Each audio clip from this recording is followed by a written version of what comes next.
She pressed both hands flat against her chest, fingers curling into the faded cotton of her dress, trying to hold herself together, the way a person holds broken glass.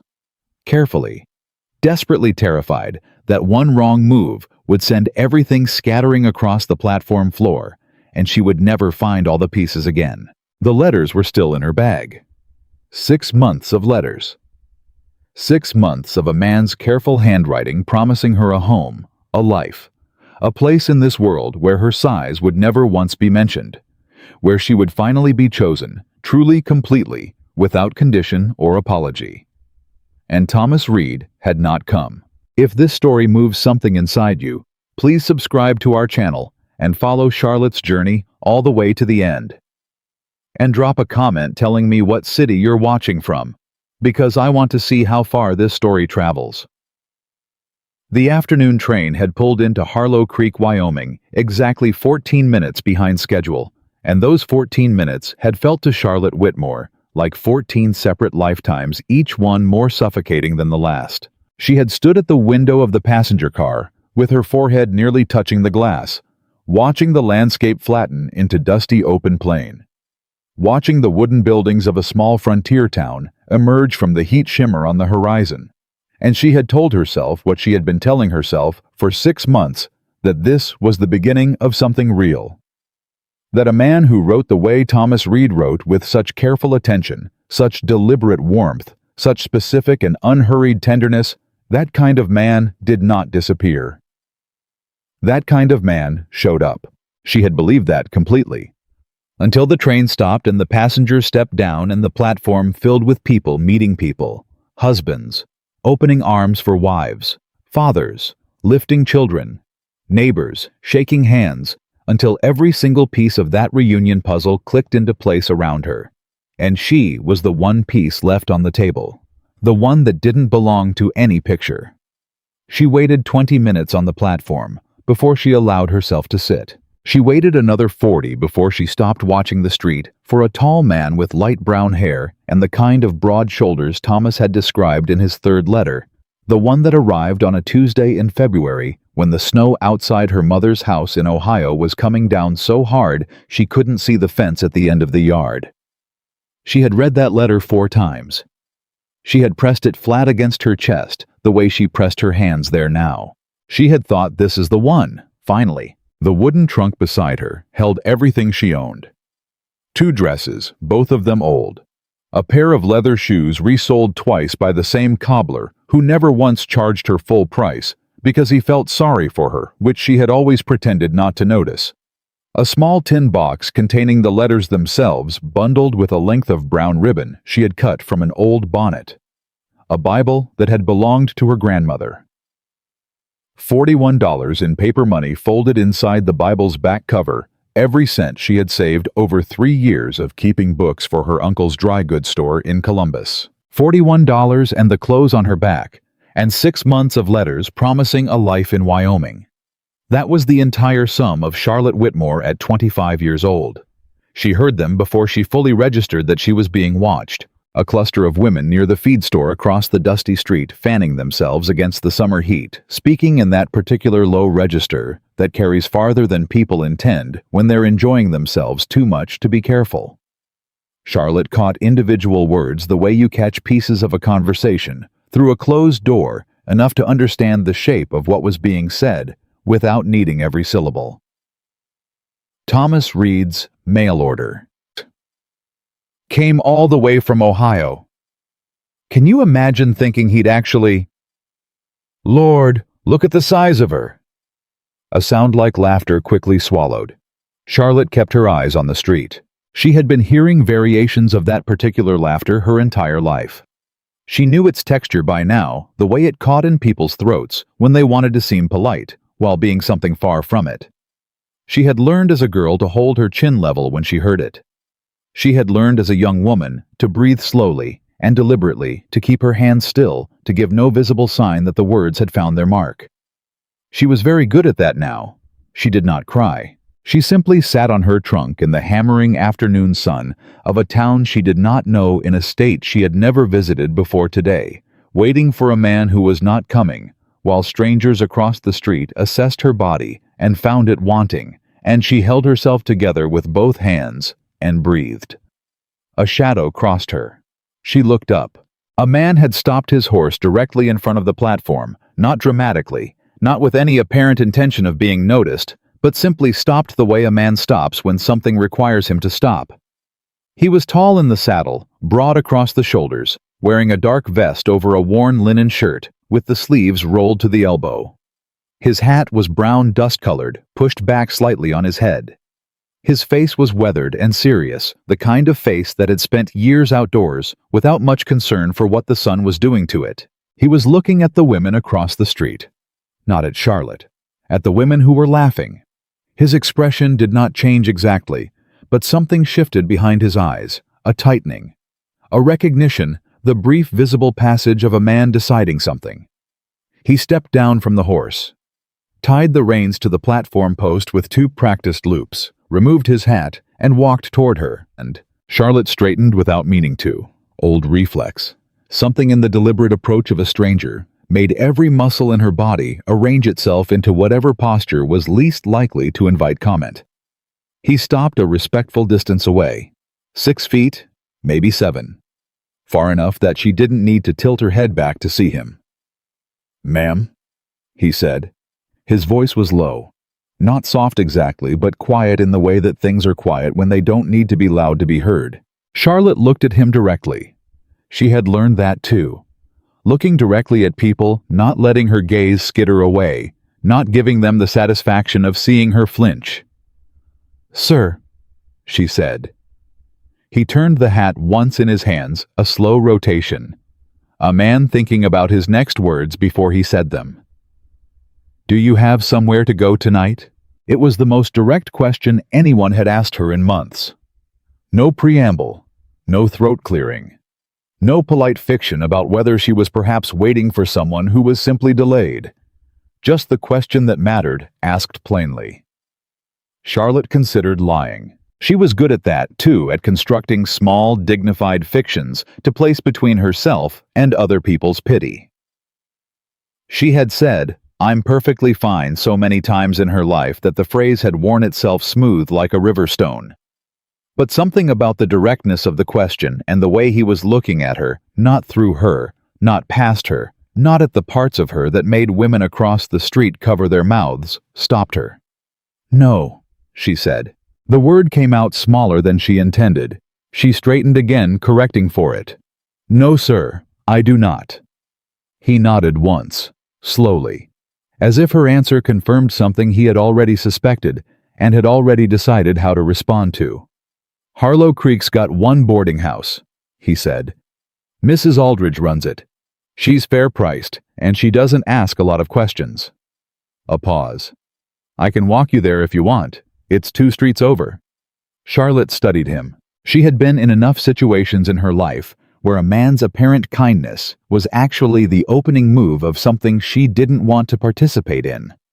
She had learned to look for the calculation behind the offer, the angle, the thing being sought in return. She looked for it now. She didn't find it. His face was simply patient. The way a man's face is patient when he has nowhere to be for a few minutes and no particular investment in whether you said yes or no. "Why?" she asked. He blinked once. Slight surprise, maybe, that she'd asked outright. "Because you've been sitting here a while," he said. "And because it's going to be dark in a few hours. And because the Harlow Creek platform is not a good place for a woman to spend the night alone." He glanced once briefly in the direction of the women across the street. "Or the evening, for that matter."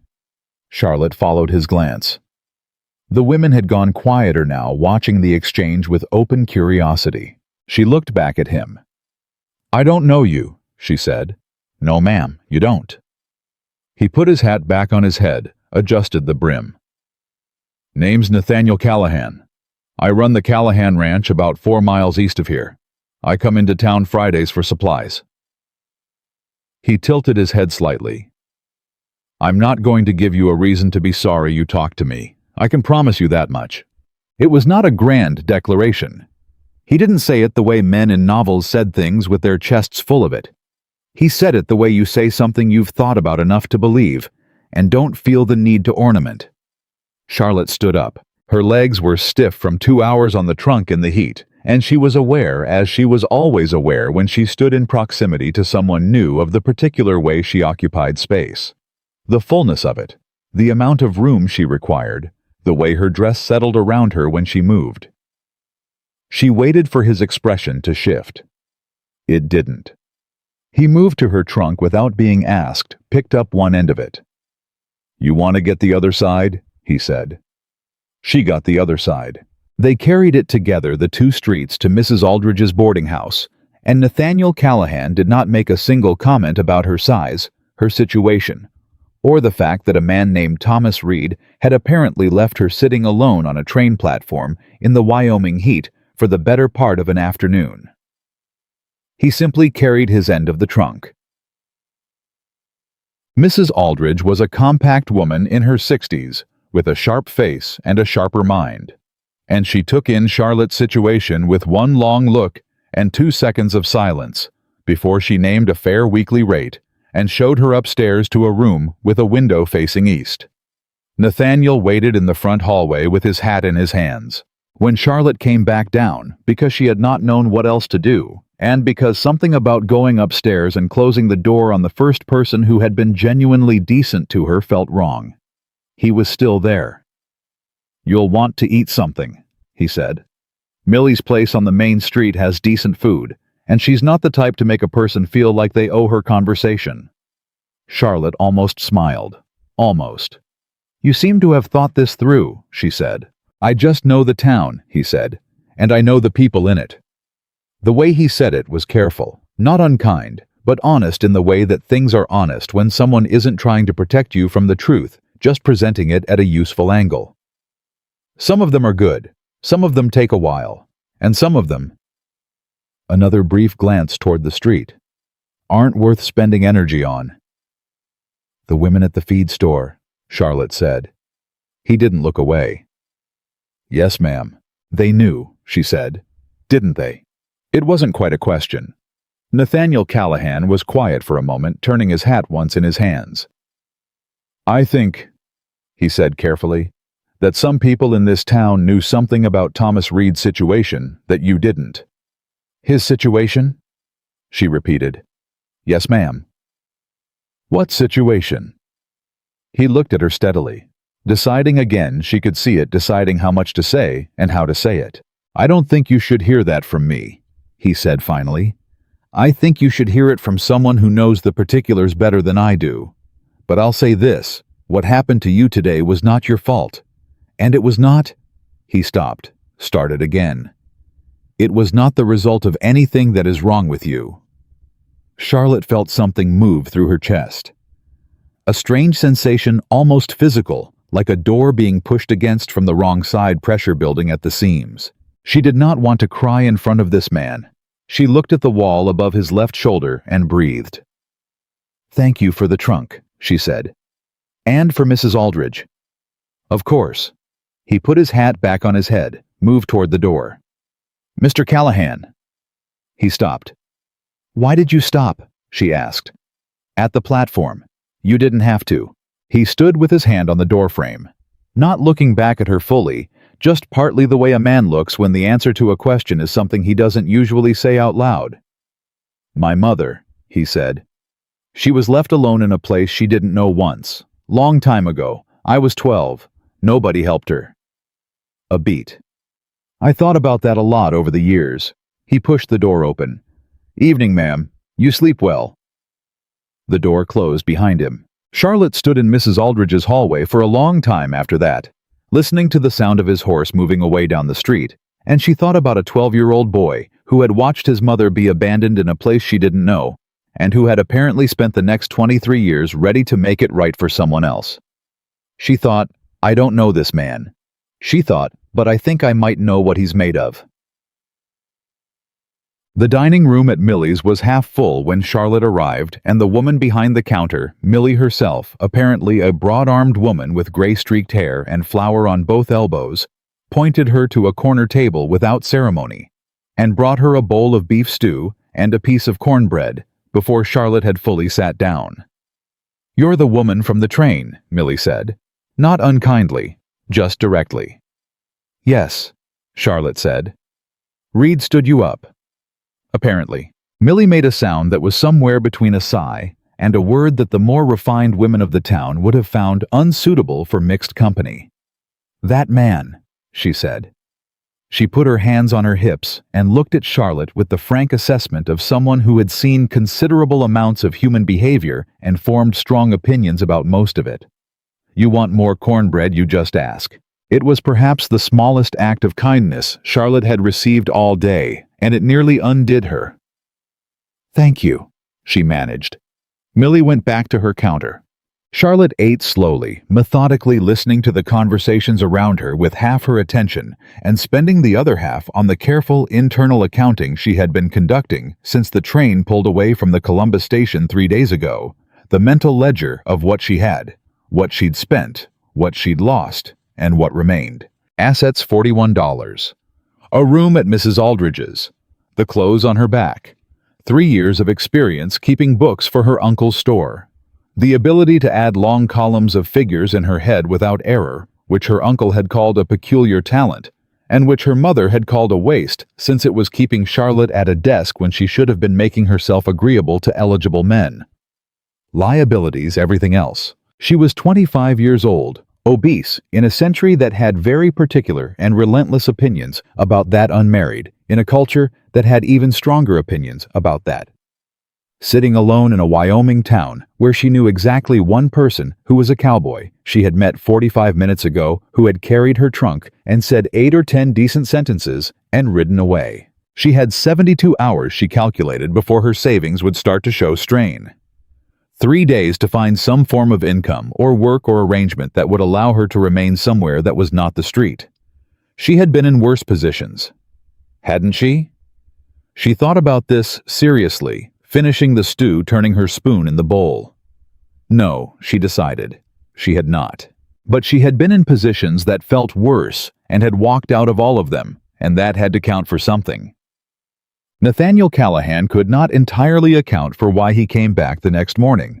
He told himself it was town business. He had forgotten to pick up a parcel at the post office, which was true and which would have brought him back to Harlow Creek regardless. He told himself he stopped at Mrs. Aldridge's simply to check that the woman had settled in without incident, which was the kind of thing a decent person did when they'd personally escorted a stranger to her lodgings. He did not tell himself the truth, which was that he had thought about her for most of the previous night, not with any romantic or complicated intent, but with a persistent, low-level concern that felt like a stone in a boot. Something that needed addressing before a man could walk right. She was already up when he arrived. Sitting in Mrs. Aldridge's small front parlor, with a ledger book open on the table in front of her, a cup of tea cooling at her elbow, working through what appeared to be Mrs. Aldridge's household accounts, with the focused attention of someone who had found a problem they knew how to solve. Mrs. Aldridge was sitting across from her watching this with an expression of considerable surprise. "You've been carrying this wrong for 2 years," Charlotte was saying. "The supply costs for the kitchen should come off the operating line, not the maintenance line. It's changing your quarterly picture entirely." She pointed to something in the ledger. "Look here, and here. Your actual profit is, well, it's better than you thought. By a fair amount." Mrs. Aldridge looked at the ledger, the way a person looks at something they've been afraid of for a long time and have now been informed is actually manageable.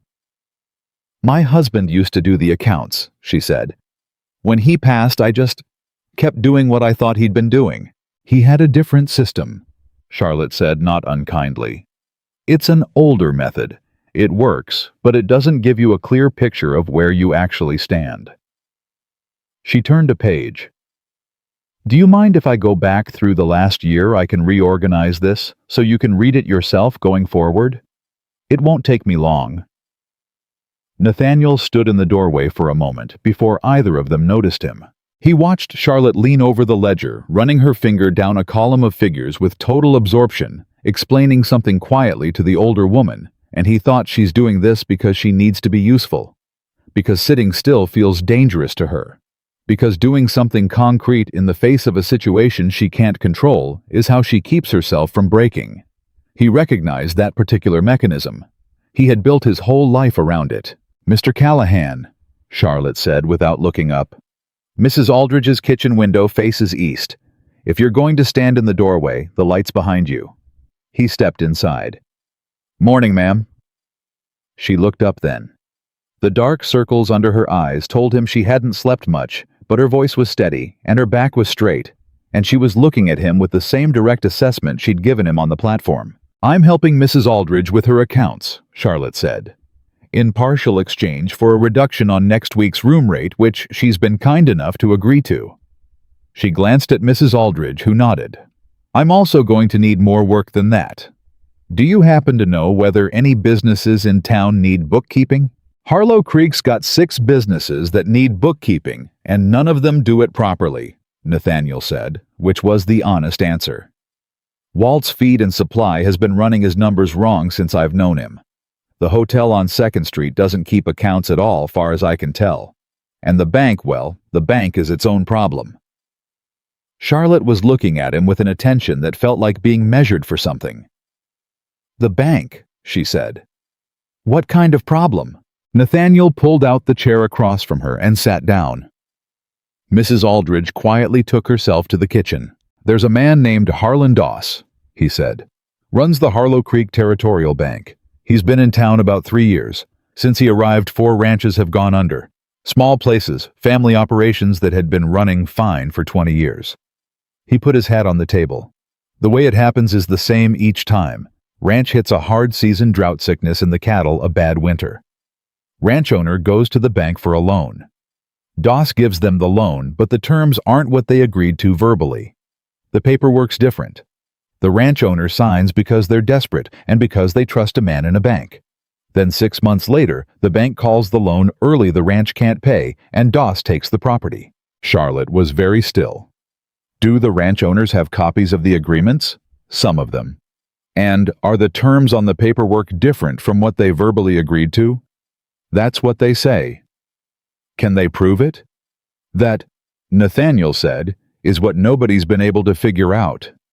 Charlotte looked at the ledger in front of her, then at the window, then back at him.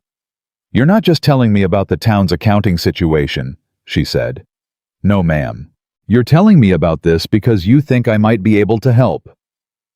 He was quiet for a moment, not evasive, just considering his words.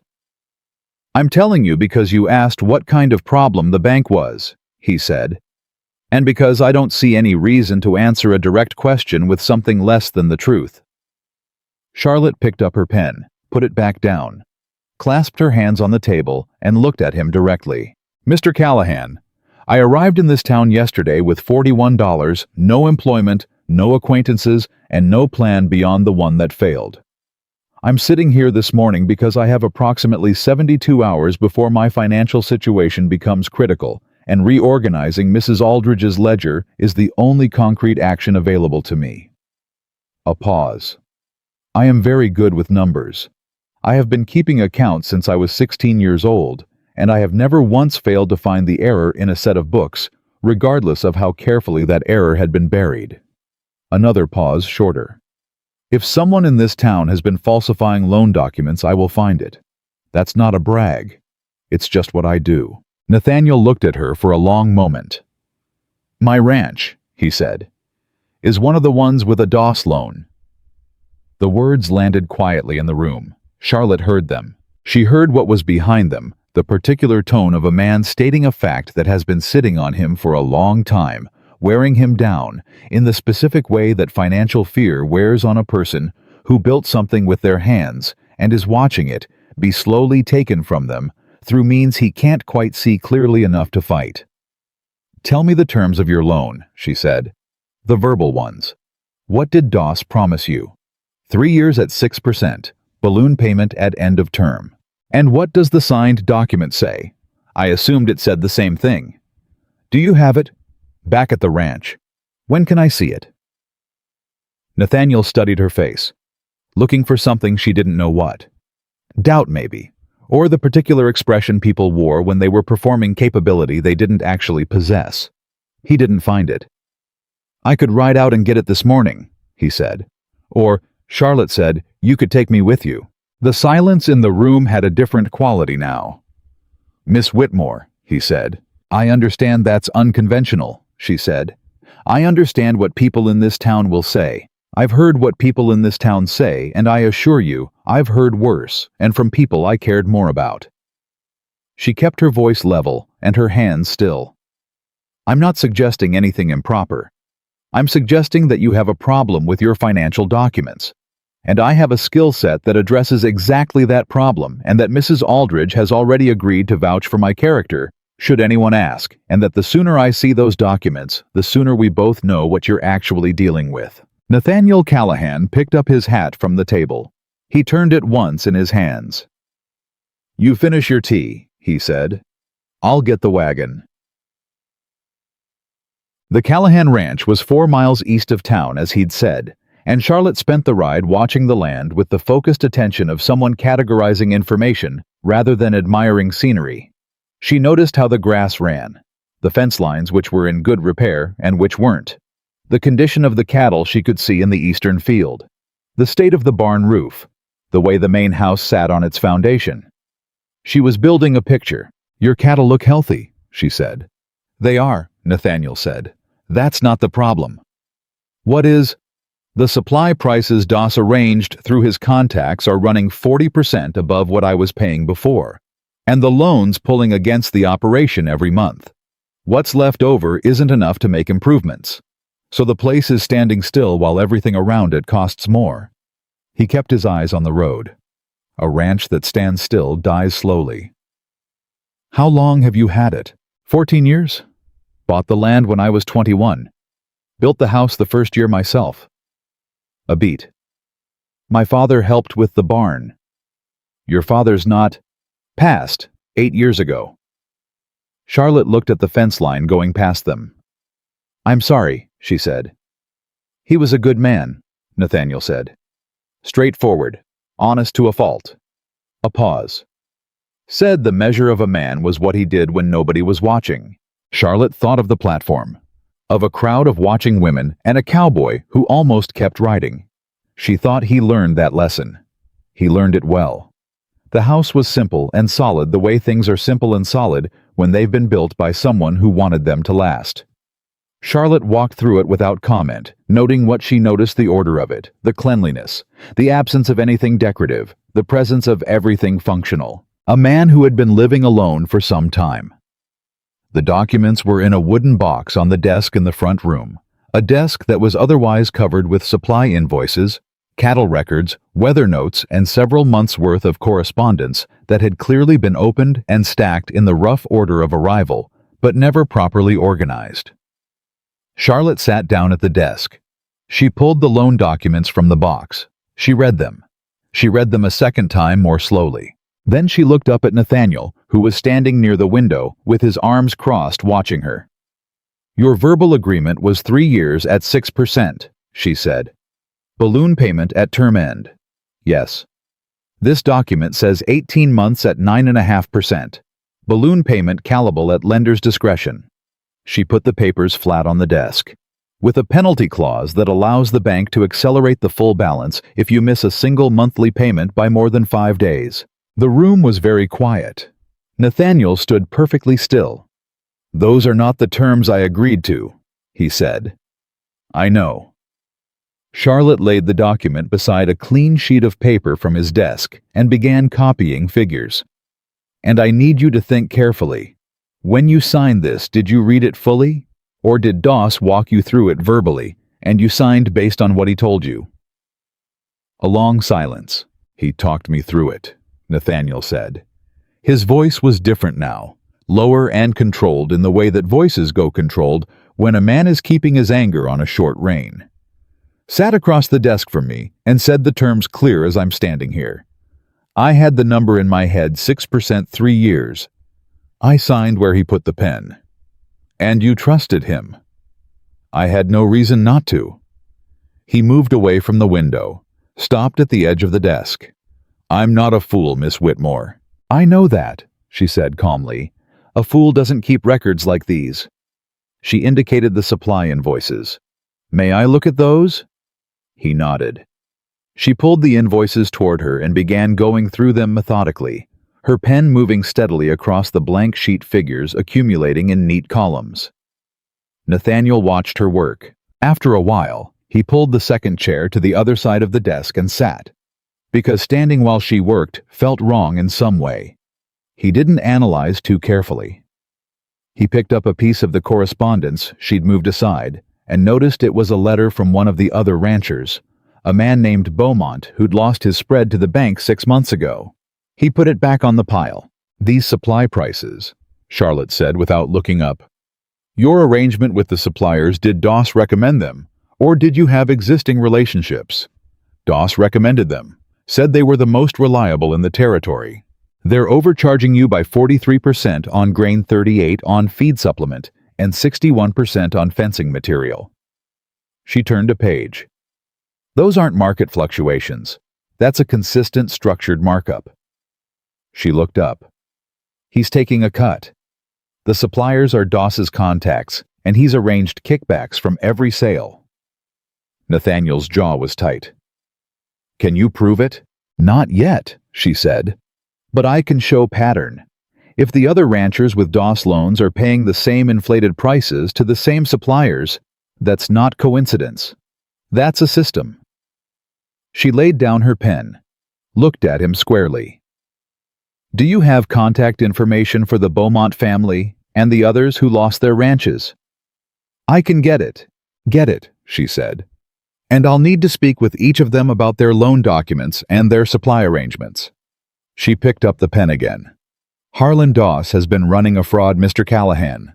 Not a clever one, actually. It just looks clever because nobody's sat down with the numbers and added them up in the right order." A pause. "I'm going to add them up in the right order." He looked at her for a long moment, at this woman who had arrived in his town 24 hours ago with a trunk and a bundle of letters and a situation that would have flattened most people, who was sitting at his dead father's desk with ink on her fingers, going through his accounts like she was doing something as straightforward and necessary as breathing. "Miss Whitmore," he said, "I'm not going to be able to pay you much." "You're going to pay me 30% of what you recover from the bank when we're done," she said. "And you're going to give me use of this desk and that chair until the work is finished. And you're going to tell Mrs. Aldridge that I'll be coming out here regularly so she doesn't think anything unsuitable is happening." She met his eyes. "Is that agreeable?" He almost smiled. The corner of his mouth moved in a direction that was adjacent to a smile. "That's agreeable," he said. Outside, the summer afternoon was hammering the Wyoming plain with all the indifferent force it had been. Hammering it with all day, but Charlotte Whitmore didn't notice, because she had a set of falsified documents in front of her and a fraudulent banker to dismantle and exactly enough room at this desk to do the work. She turned to the next page of invoices. She began to add, and for the first time since the train had pulled into Harlow Creek Station, she was not thinking about Thomas Reed at all. The first thing Charlotte did the following morning was make a list.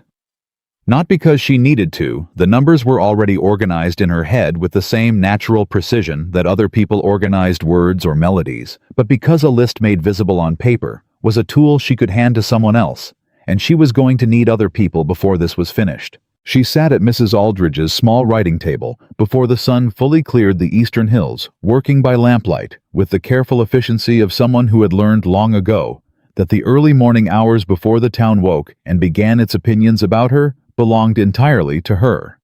She wrote down every figure she had copied from Nathaniel's documents the previous afternoon. She wrote the vendor names, the markup percentages, the dates, the loan terms as written versus the loan terms as Nathaniel had verbally described them. Then she looked at what she had written. She looked at it for a long time. What she was seeing was not an accident. It was not sloppy bookkeeping or honest error. What she was seeing was architecture of fraud built in careful layers, each one designed to look like ordinary business from the outside while functioning as a systematic extraction from the inside. Harlan Doss had arranged it so that each individual piece appeared justifiable. The loan terms were in the signed document, not Doss's fault. if the borrower hadn't read carefully. The supply vendors were legitimate businesses, not Doss's fault if their prices were high.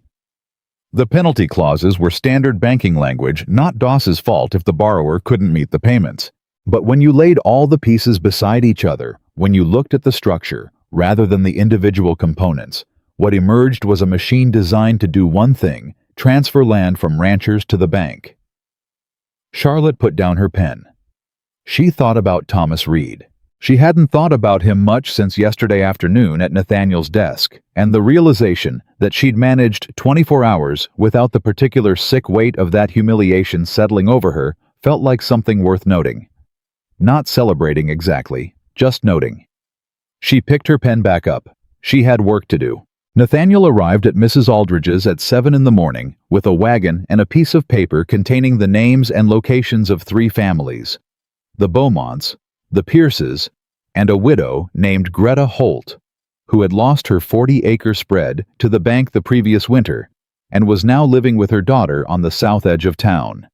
He stood in the hallway with his hat in his hands while Charlotte read the list. "Greta Holt is in town," Charlotte said. "Let's start with her. She's not—" He paused.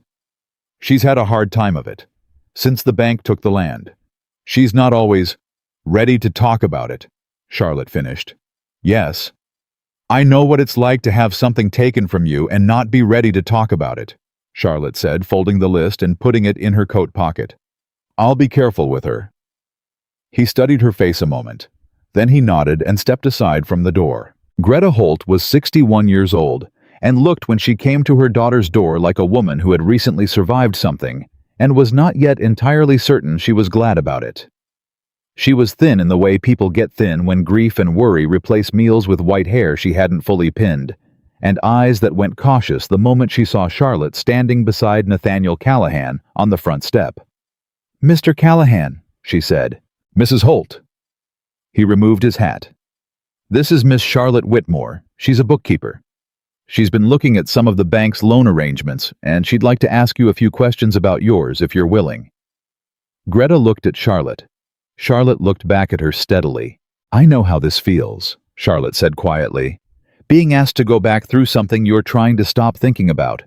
If you want to say no, I understand that completely." She paused. "But I think Harlan Doss did to you what he's done to others. And I think if you can tell me what your original loan terms were, what he said to you, not what the papers say, it might be possible to prove it." Greta Holt was quiet for a long moment. Then she opened the door wider. "You want coffee?" she asked. They had coffee. They talked for an hour and a half. And by the time Charlotte left, she had 3 more pages of notes and a very clear picture of exactly how Harlan Doss had taken the Holt Ranch, the same verbal terms, the same document discrepancy, the same carefully arranged supply vendors, with their same inflated prices, and the particular way Greta's voice had thinned out when she described signing those papers, how she'd trusted him because he was the bank, and because her husband had just died, and because she'd been so frightened she hadn't thought clearly. Hadn't thought to read every line, had trusted that a man behind a banker's desk in a proper suit was not looking at a 60-year-old widow and calculating exactly how long it would take to take everything she'd spent 40 years building. Charlotte sat in the wagon on the way back to Nathaniel's ranch and did not speak for a while. Nathaniel didn't push her. That was something she was beginning to notice about him, the way he understood that silence wasn't a problem to be solved. He drove with one hand loose on the reins and let the miles pass without filling them, which was a rarer quality in a person than most people seem to realize. "She signed because she was scared," Charlotte said finally. "Yes," Nathaniel said, "and because he counted on that. He chose his targets deliberately. People in hard seasons, people who'd had a loss, people who needed the loan badly enough that walking away wasn't a real option." She turned the notes over in her hands. "He's very good at reading desperation. You think he did the same thing with Reed?" The name landed in the air between them. Charlotte felt it, a small internal flinch quickly controlled. "What do you mean?" "Thomas Reed." Nathaniel kept his eyes on the road. "He came to Doss for a loan about 2 years ago when his ranch was struggling. Got it, lost the ranch inside of 6 months. Everything he had gone. He paused. After that, he changed. Became, I don't know the right word for it. Meanness is too simple. More like someone who decided if he was going to get taken, he'd start doing the taking. Charlotte was very still. "The mail order arrangement," she said. "It started about a year ago, far as anyone knows. Writing to women in the East. I don't know all the details." His voice was level, careful. "But I know Doss broke him first." She thought about this. She thought about a man sitting down to write careful, tender letters to a woman in Ohio, calculating her desperation the way Doss had calculated Greta Holtz. She thought about her own handwriting and her responses, the way she had let herself believe each word he wrote. Something clarified in her chest. Not forgiveness, she wasn't ready to call it that, but something adjacent to understanding, which was worse in some ways and more useful in others. "Doss broke him," she said slowly, "and Reed decided to do it to someone else." She paused. "That's not an excuse." "No," Nathaniel said. "It's not. But it's information." She put the notes in her coat pocket. "Doss is the root. Reed is what happens downstream." They drove the rest of the way to the ranch in silence, and Charlotte thought about roots and what grew from them, and the way damage moved through people and communities, like water moving through rock, slowly, invisibly, until one day the rock cracked in a place you hadn't expected.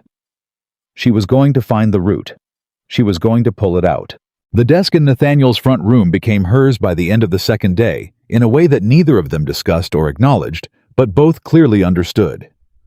She came each morning, and he drove her. She worked while he ran the ranch, coming in at noon for the meal he cooked without fanfare, and left on the table without announcement. Simple food, always the same unhurried quality, the kind of meal that said, "I knew you'd need to eat, and I did something about it without making it a production." She tried to thank him on the third day, and he looked at her with such uncomplicated steadiness that she stopped mid-sentence. "You're working," he said. "Working people eat lunch. That's not generosity, Miss Whitmore, that's just sense." She ate her lunch and went back to the accounts. By the end of the first week, she had spoken with all three families. Nathaniel had reviewed photocopies of their loan documents alongside the hand-recorded notes of what each family remembered being told verbally, and had built a clear and detailed picture of Harlan Doss's methodology. The pattern was identical in every case. Verbal terms that sounded reasonable. Signed documents with materially different terms. Supply vendors with markups that followed the same mathematical formula, as if Doss had a predetermined percentage he calculated per transaction. Penalty clauses structured to be triggered by the kind of seasonal cash flow interruptions that any Wyoming rancher might experience once a decade. It was meticulous, it was thorough, and it was going to take more than her personal analysis to do anything about it. She needed a lawyer. That was when the problem of Harlow Creek made itself fully apparent to her. She had understood in an abstract way that a small frontier town in 1884 Wyoming was not a place that offered many resources for a woman trying to pursue a legal case against the town's only bank. She had understood this the way you understand things before they're real to you intellectually, without the full weight of the actual obstacle. The actual obstacle arrived in the form of a man named Calhoun Price. Calhoun Price was Harlow Creek's one attorney, a thin-shouldered man in his late 40s who operated out of a small office between the barber and the post office on Main Street. Charlotte had made an appointment. She had brought her notes. She had sat across his desk and presented the case methodically, walking him through the discrepancies, the pattern, the mathematical evidence of the supply markups. He had listened with his hands folded on his desk, and the careful expression of a man who was thinking about something other than what was being said to him. When she finished, he was quiet for a moment. "Miss Whitmore," he said. "Is it?" "Yes." "You arrived in Harlow Creek, I understand, less than 2 weeks ago." "That's correct." "And before that you were in Ohio, was it?" "Columbus, Ohio. I kept accounts for my uncle's dry goods business for 3 years.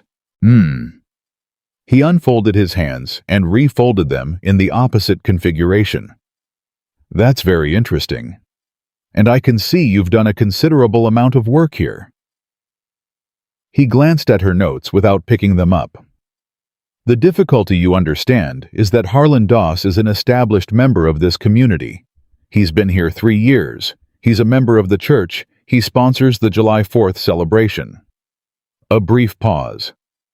And what you're describing is a very serious allegation. Fraud, deliberate falsification of documents. Yes, Charlotte said.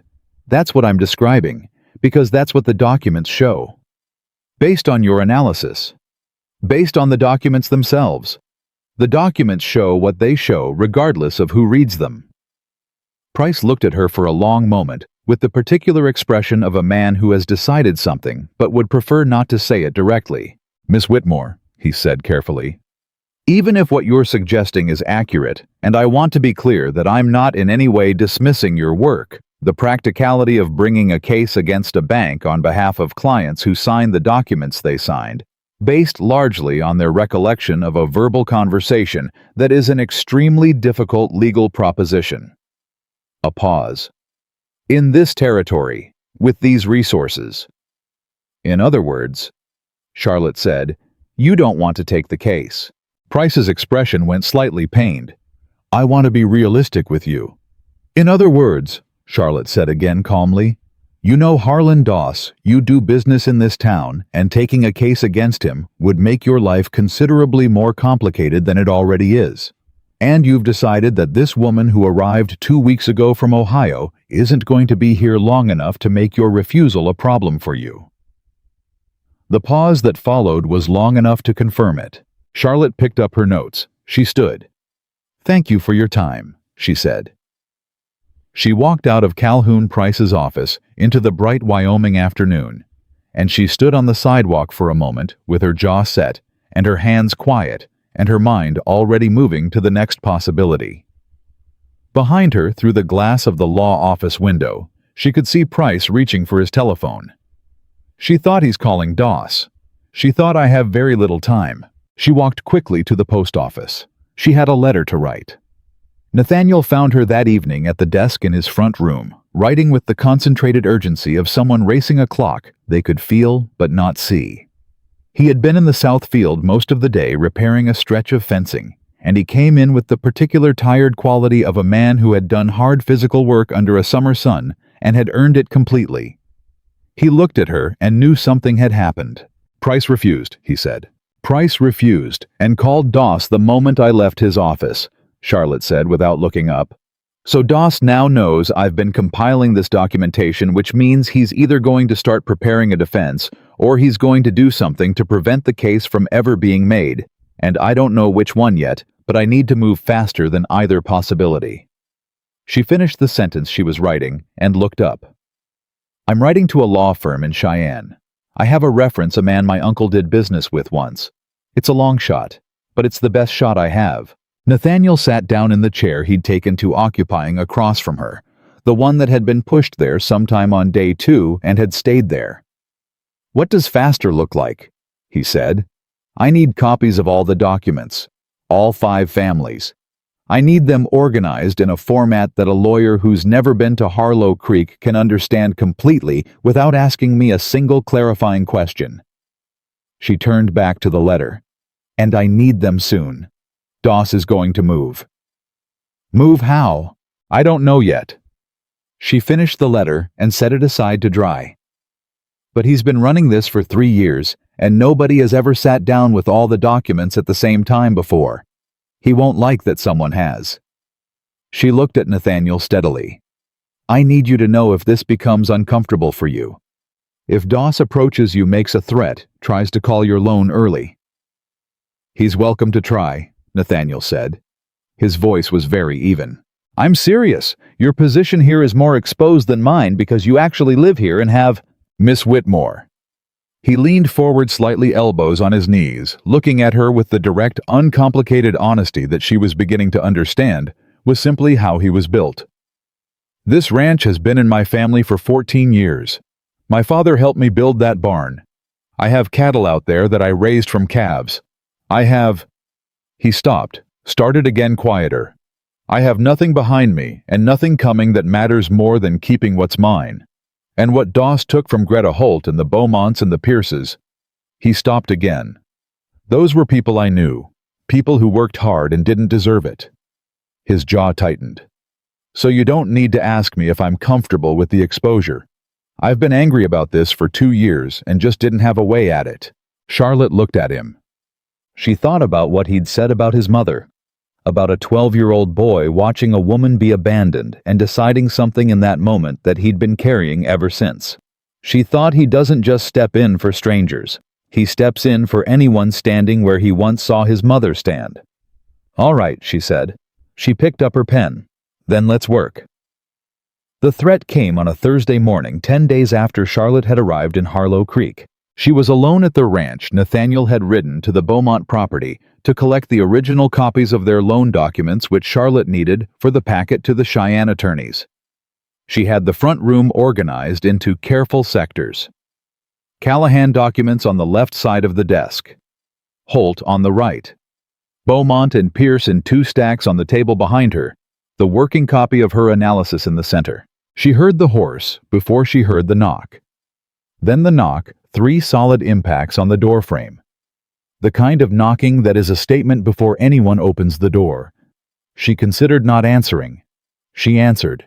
Harlan Doss was a man of about 50 with a prosperous build and the particular smooth confidence of someone who had spent years having rooms defer to him when he walked into them. He was wearing a good suit, considerably finer than anything else Charlotte had seen in Harlow Creek. He removed his hat when she opened the door, which was a courtesy gesture so practiced it meant nothing. He looked at her. Then his eyes moved past her to the desk. He took in the organized stacks of documents with one long controlled look, and Charlotte watched his face carefully, the slight alteration that moved through his expression when he saw what she had assembled the way a man's face shifts when he realizes the situation is larger than he'd been told. He looked back at her. "Miss Whitmore," he said pleasantly. "I don't believe we've been formally introduced. Harlan Doss, Harlow Creek Territorial Bank." "I know who you are," Charlotte said. She did not step back from the door to invite him in. She did not smile. "I wonder if you might have a few minutes," he said. "I'd like to speak with you." "I'm busy," she said, "as you can see." He glanced past her at the desk again. Something moved in his eyes, something controlled, careful, the particular look of a man recalculating. "I understand you've been meeting with some of our bank's clients," he said, "going over their loan documentation." "I have." "And that you visited Calhoun Price's office last week." "I did." "And that you've sent correspondence to attorneys in Cheyenne." That one landed differently. He'd intercepted her letter, or Price had told him the details. Either way, he knew. She kept her expression exactly as it was.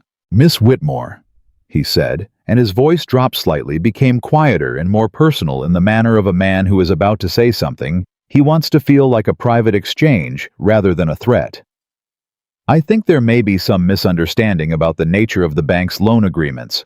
These are legal documents signed by consenting adults. If there are questions about the terms, there's a very simple process for raising them through proper channels." "The proper channels," Charlotte said. "Such as Calhoun Price." A pause. "For example," Doss said. "Who called you the same afternoon I left his office?" Charlotte said. "And who had a very interesting conversation with you, I'm sure, about what I'd shown him." Doss looked at her with an expression that was almost admiring. Almost. "You're a very direct woman," he said. "I'm a very clear woman," she said. "What I do is add numbers and read documents, and the numbers I've added, and the documents I've read, tell a very specific story about your business practices over the last 3 years. You can call them misunderstandings if you like.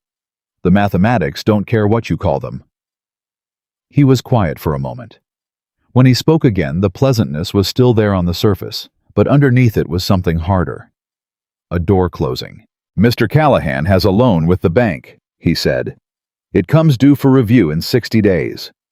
I'd hate for there to be any complications with that review, given that the ranch's records are, well, I'm sure you've had a chance to look at them. The cash position is not strong." Charlotte did not blink. "Are you threatening Mr. Callahan's loan?" "I'm noting a fact," Doss said pleasantly. 60 days is not a long time when a ranch's finances are under pressure. Any additional strain, legal involvement, reputational concerns, could make that review quite difficult. A pause. I imagine Mr. Callahan values his ranch. His father built the barn, I believe. He knew about the barn. She thought he's been watching this property. He's been watching Nathaniel. He chose this ranch deliberately the same way he chose all of them. Found the person who had the most to lose, the deepest attachment, the hardest thing to walk away from. She looked at Harlan Doss's smooth, confident face and felt something move through her that was not quite rage. It was colder than rage, steadier, more useful. I'll tell Mr. Callahan you stopped by, she said. She closed the door. She stood behind the closed door for exactly 3 seconds, counting her breaths. Then she went back to the desk, sat down, and began writing faster.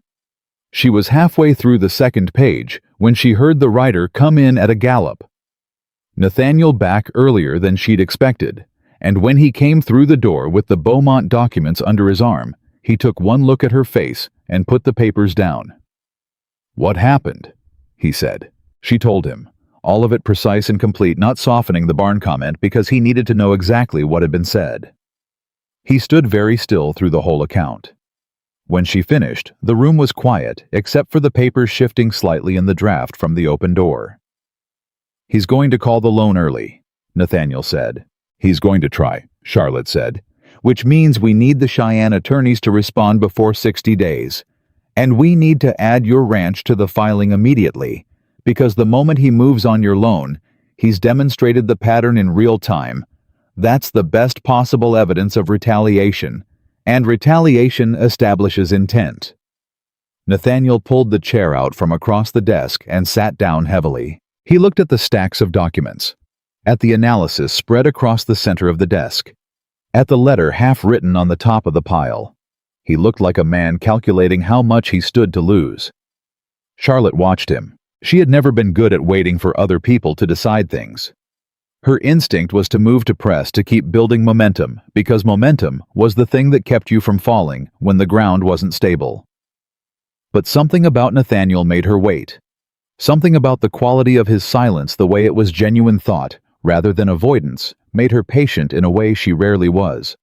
He looked up. My father's name was Thomas Callahan, he said. He filed on this land in 1865 before I was born. He built the first structure out of nothing, just himself and 2 other men in a Wyoming winter. He handed it to me when I was 21 and told me he didn't care what happened to him as long as the land stayed in the family. He paused. He's buried on the east side near the fence line he built first. I know, Charlotte said quietly. He looked at her. I noticed the marker my second day here, she said. I didn't say anything because it wasn't my place. Nathaniel was quiet for another moment. Then he reached across the desk and picked up his pen. Tell me what to sign, he said. Charlotte had almost smiled at that, almost, when the sound of wagon wheels outside made them both look up, and the knock that followed on the open door frame revealed something that changed the temperature of the room entirely. It was Walt Greer, who owned the feed and supply on Main Street, who had never spoken a single word to Charlotte in the 10 days since she'd arrived in Harlow Creek, and who was now standing in Nathaniel Callahan's doorway with his hat in both hands, and an expression that contained, in roughly equal parts, embarrassment, and something that looked like it was working itself toward courage. Mr. Callahan, he said. He looked briefly at Charlotte. Miss.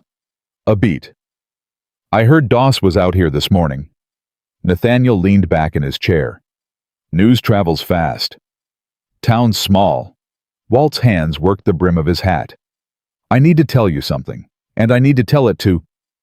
He looked at Charlotte again, the specific look of a man who has been holding something and has decided to put it down. I need to tell it to whoever's been putting together those documents. Charlotte set down her pen. Mr. Greer, she said, sit down. He sat. What Walt Greer told them over the next 40 minutes was this: he had been receiving a monthly payment from Harlan Doss for 3 years, deposited quietly into a secondary account at the bank itself, in exchange for charging Doss's referred customers his highest markup prices and reporting back to Doss if any of those customers began asking questions about their invoices. He had not, he said, understood at first what the arrangement was for. He had understood later and had kept taking the payments because he had debts of his own, and because Doss had been very clear in the particular way that men like Doss are clear without ever saying anything that could be quoted back to them, that Walt's own financial arrangements with the bank would become complicated if the payments stopped. He had also, he said, been at the train station 12 days ago when Charlotte arrived, and he had stood with the women who laughed, and he had laughed too, and he had not slept well since. He said that last part to the floor. Charlotte thought about laughing women and the particular weight of being the person they were laughing at. She thought about how easy it was to stand with the crowd. She thought about the difference between the people who stood with the crowd and the people who didn't. She thought about a cowboy who almost kept riding. "Mr. Greer," she said, "are you willing to make a sworn statement about the payment arrangement with Doss?" "Yes, ma'am," he said, still to the floor.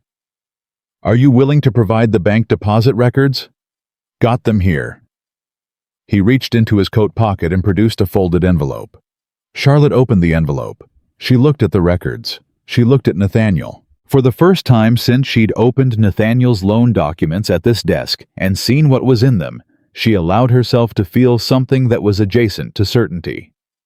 "Well," she said. She set the records carefully in the center of the desk between the Callahan documents on the left and the Holt documents on the right. "Mr. Greer," she said, "thank you for coming." He nodded, stood, put his hat back on. At the door he paused. "Miss Whitmore," he said. He didn't quite look at her, but the words came out with the particular effortful quality of something a person has rehearsed. "What they said at the station. Those women, what they said about you." A pause. "It wasn't right. Wasn't any of it right." Charlotte looked at him steadily. "No," she said. "It wasn't." He left. Nathaniel was watching her. She picked up her pen and the half-finished letter and began writing again, folding Walt Greer's deposit records into the pages as supporting documentation, because the attorneys in Cheyenne were going to need everything, and the clock that Doss had just started by threatening the loan review was running, and she did not have time to feel things right now. She would feel things later.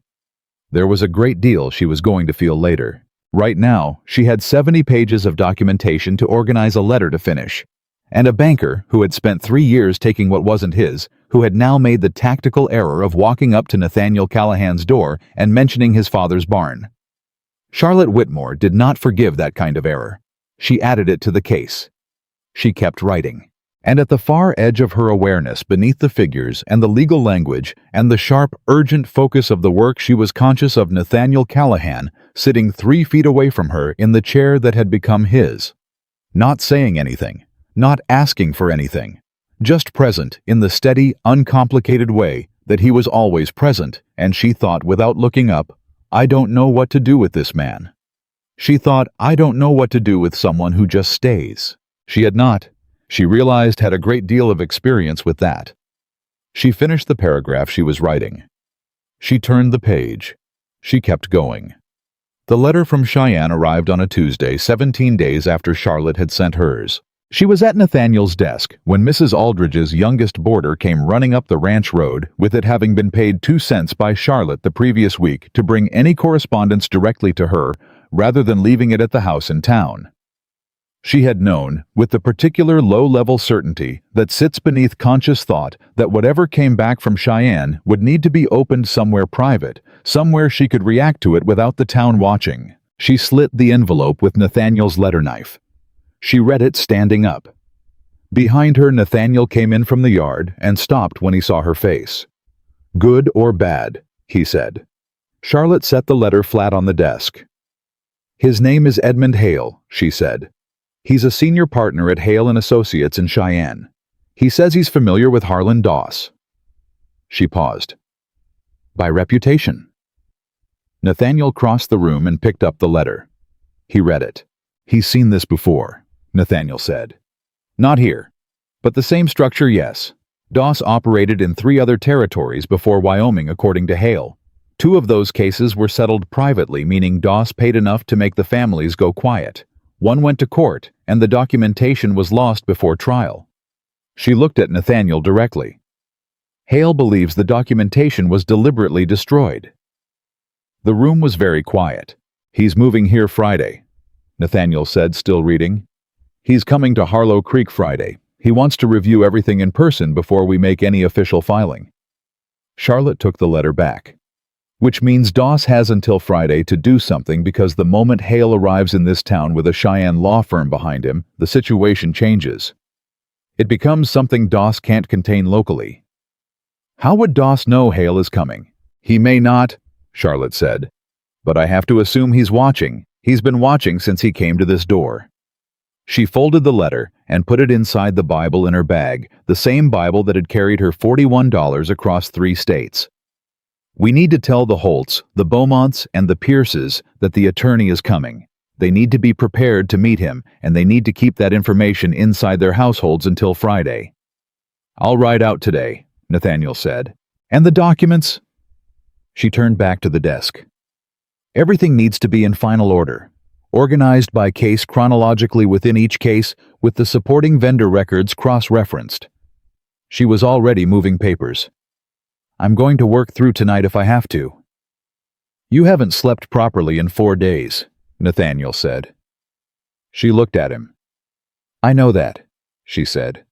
"I'll sleep Saturday." He looked at her for a long moment, with the specific expression she'd come to recognize, the one where he was deciding whether to push back or let it go, and then he picked up his hat. "I'll have food on the table at noon," he said. "Whether you stop for it or not is your choice." He walked out. Charlotte turned back to the desk and got to work. She did not stop at noon. He left the food on the table, and she ate it cold at 2 in the afternoon, without sitting down reading through her own analysis with one hand and holding the cornbread with the other, looking for gaps. Looking for the places where her logic required an assumption rather than a documented fact, because Edmund Hale was going to find every one of those places, and she needed to find them first. She found 3. She fixed 2 of them with additional cross-referencing from the vendor records Walt Greer had provided. The third gap, the most significant one, was the question of when exactly Doss had altered the loan documents.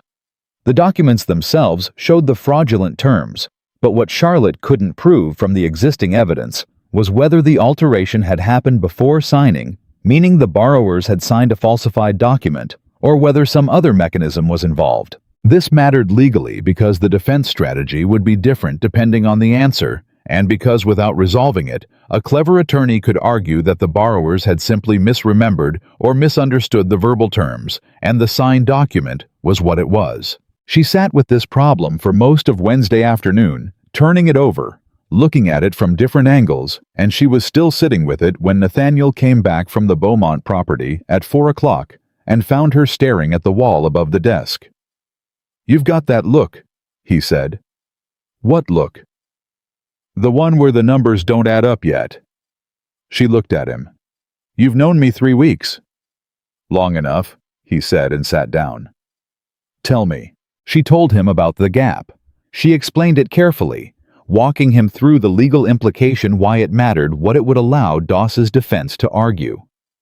Nathaniel listened the way he always listened, without interrupting, without performing comprehension. He didn't have asking one precise question when she finished. What would prove the documents were altered before signing? "A copy," she said. "A copy of what the document said before the final version was printed.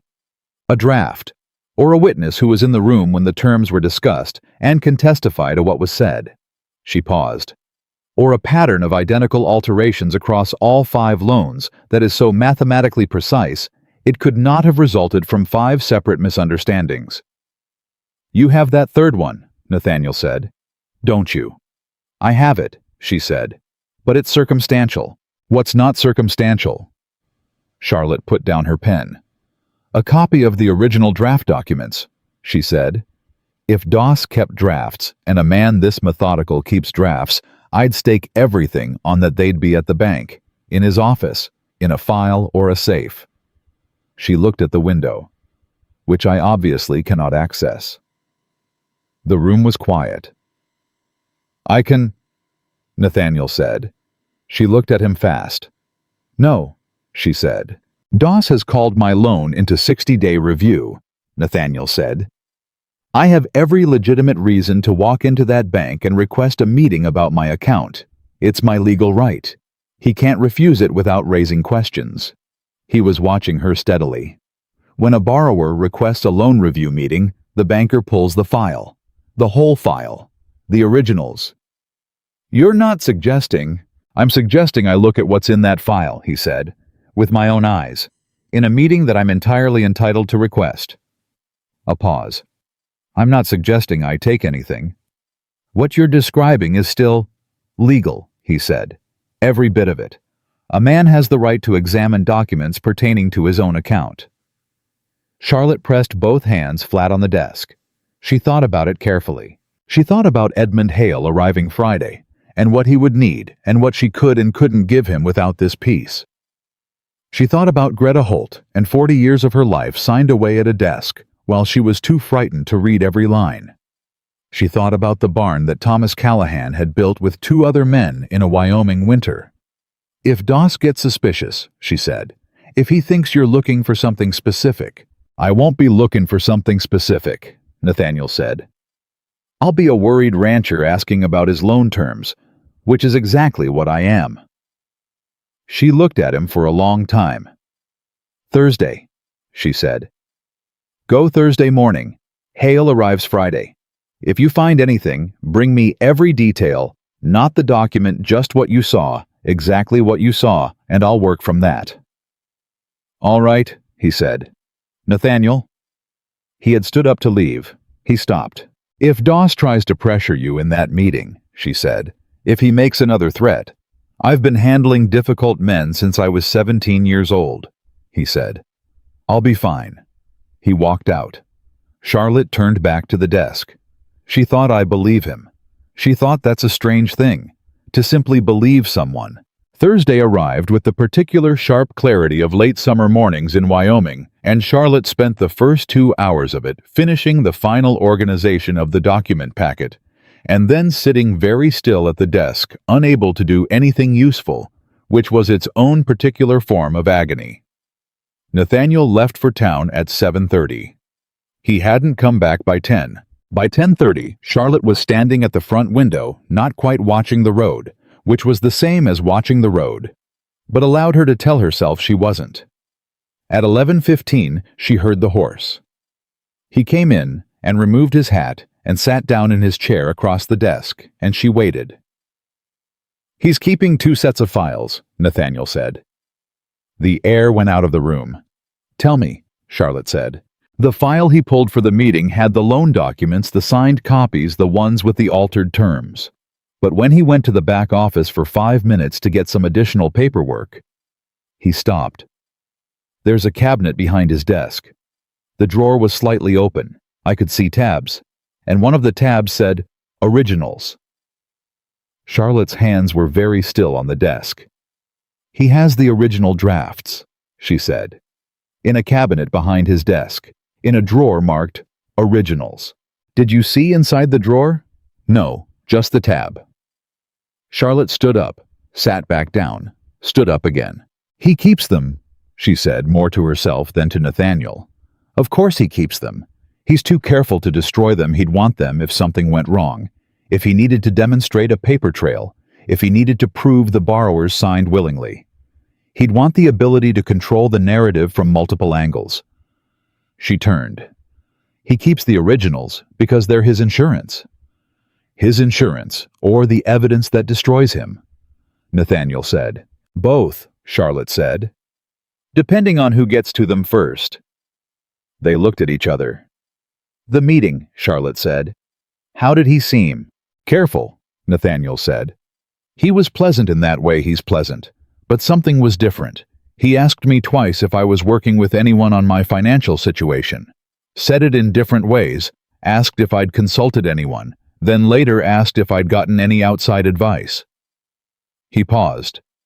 He was trying to find out if I was still in contact with you. What did you tell him? Nothing he could use. Said I'd been thinking about the numbers on my own. A pause. I don't think he believed me. Charlotte thought about the drawer marked originals. She thought about Edmund Hale arriving tomorrow. She thought about 60 days that were now 53. There's no legal way to get into that drawer, she said. No, Nathaniel said. And without what's in that drawer, Hale has a strong circumstantial case, but not an airtight one. Yes, so we go with what we have, she said, and we trust that Hale is good enough to make it work, and we do not do anything that gives Doss grounds to have us arrested or the case thrown out on procedural grounds. She sat back down, because that's exactly what he'd want us to do. Nathaniel nodded once. Charlotte picked up her pen, and then the second knock came. Not dramatic, just a knock, but the timing of it 2 minutes after Nathaniel had returned, as if whoever was outside had been waiting for him to arrive, made every muscle in Charlotte's body sharpen to attention. Nathaniel went to the door. The man standing on the other side of it was young 20 at most, with the particular look of someone who had been hurrying and was trying not to show it. He was one of the Pierce boys, the eldest, who worked at the telegraph office on the weekends. "Mr. Callahan," he said. His eyes went to Charlotte over Nathaniel's shoulder. "And you, ma'am. There's a telegram." He held out a folded paper. "Came in this morning, and Mr. Giddings told me to deliver it personally. Said it was important." Nathaniel took it, read it, handed it to Charlotte. The telegram was addressed to Edmund Hale, care of Charlotte Whitmore, Harlow Creek, Wyoming. It had been rerouted from Hale's Cheyenne office. It said in the economical language of telegrams, "Cannot make Friday. Delayed in Denver. Earliest available Cheyenne arrival Monday. Advise on client status. Hale." Charlotte read it twice. She folded it. She thought 4 more days. 4 more days where Doss knows something is happening, and we are sitting in the open with every document that could destroy him organized on a desk in a ranch 4 miles from town. She thought, he's not going to wait. She looked at the Pierce boy. "Thank you," she said. "Did anyone see you bring this out here?" He thought about it. "Mr. Giddings knew where I was going." "And Mr. Giddings, is he a man who keeps his business to himself?" A pause. "He's friendly with Mr. Doss," the boy said carefully. "They eat lunch together most Fridays." Nathaniel's jaw went tight. Charlotte folded the telegram a second time and slipped it into her pocket. "Go straight home," she told the boy. "Don't stop at the telegraph office, and don't mention where you've been." She looked at him steadily. "Can you do that?" "Yes, ma'am," he said. He looked at both of them for a moment, with the particular expression of a young person who has just understood that he is on the edge of something larger than he realized. Then he turned and ran. Charlotte stood in the doorway after he left, not moving, running through the new situation with the same methodical precision she applied to columns of figures, identifying the variables, calculating the risks, locating the critical path. Doss would know by end of business today probably that Hale had been delayed, which meant he would know that Charlotte had 4 more days alone with the documents before any legal protection arrived from Cheyenne, which meant those 4 days were the window he would use. "We need to move the documents," she said. Nathaniel was already thinking the same thing. She could see it on his face. "Where?" he said, she thought. Not the boarding house Doss knew she lived there. Not the ranch Doss had already been here once and knew the layout. Not the Beaumonts or the Holts, they were already exposed. "The church," she said. Nathaniel looked at her. "Reverend Miller," she said. "He's not friendly with Doss. I asked Mrs. Aldridge about him the first week. He's been here longer than Doss.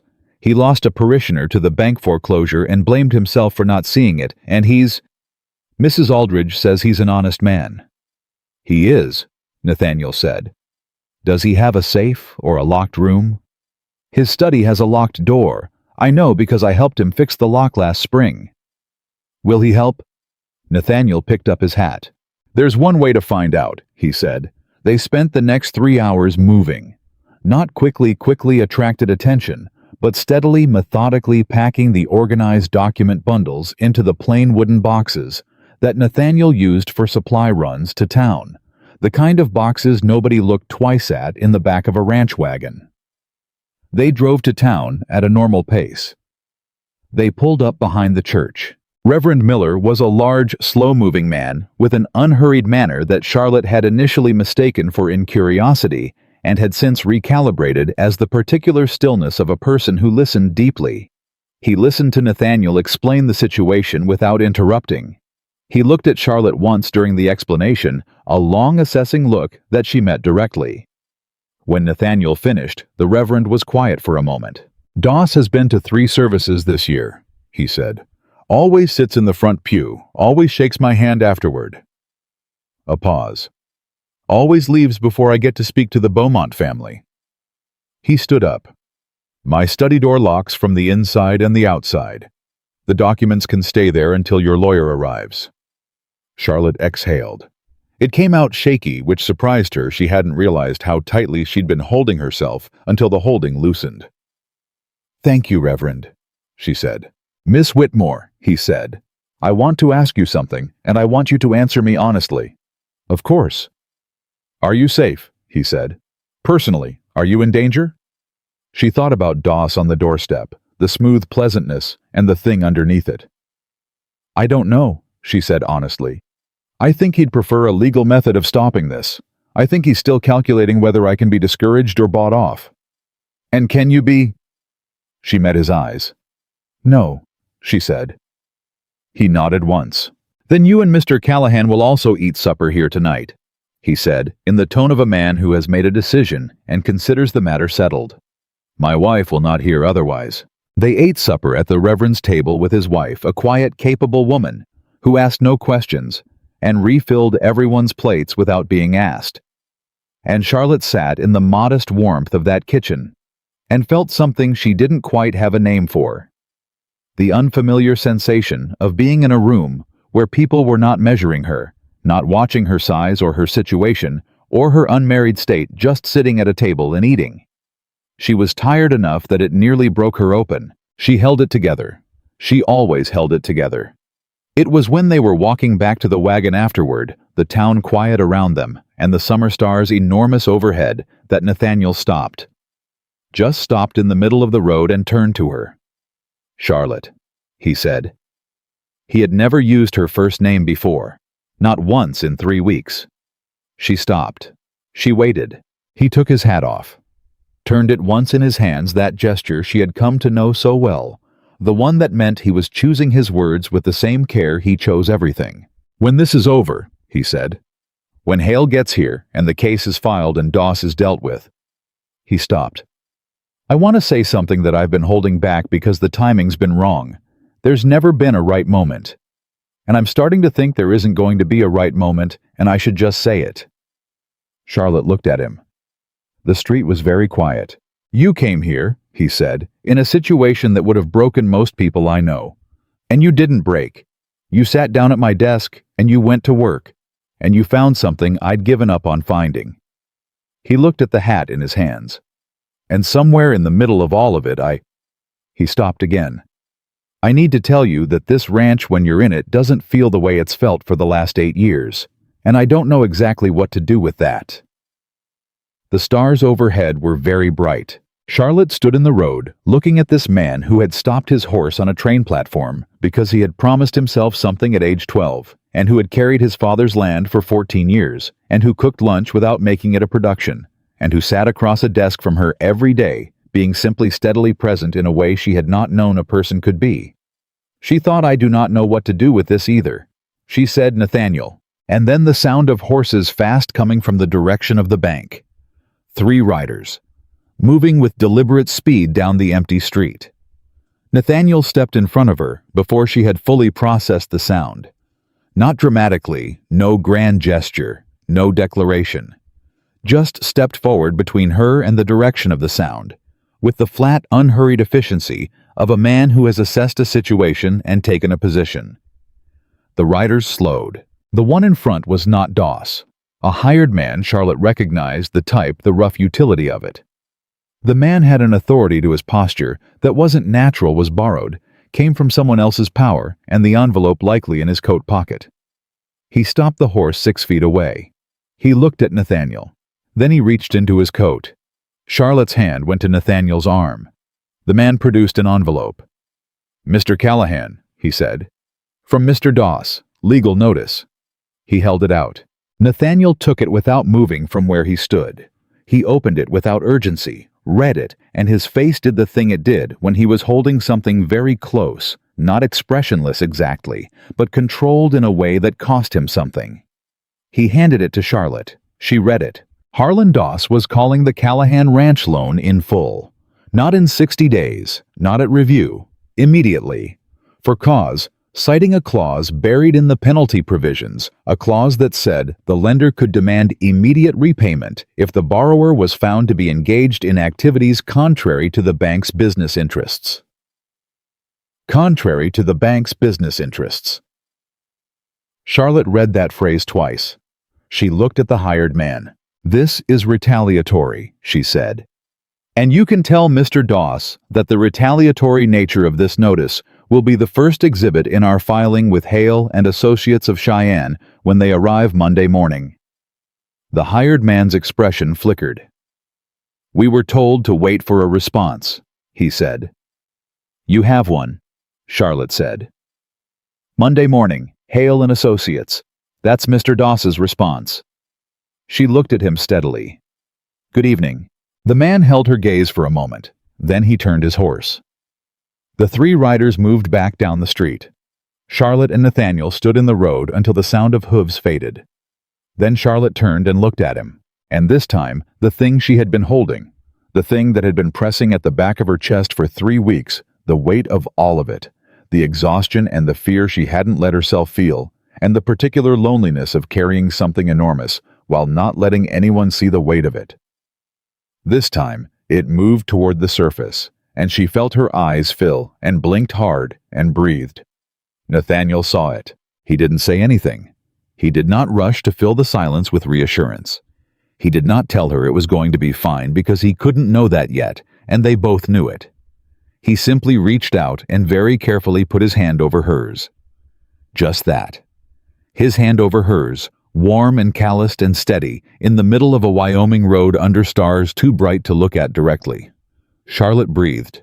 In. Out. She did not pull her hand away. "He's desperate," she said finally, her voice even. "Desperate men make mistakes. He's just made one by putting that clause in writing." "Yes," Nathaniel said. "Monday," she said.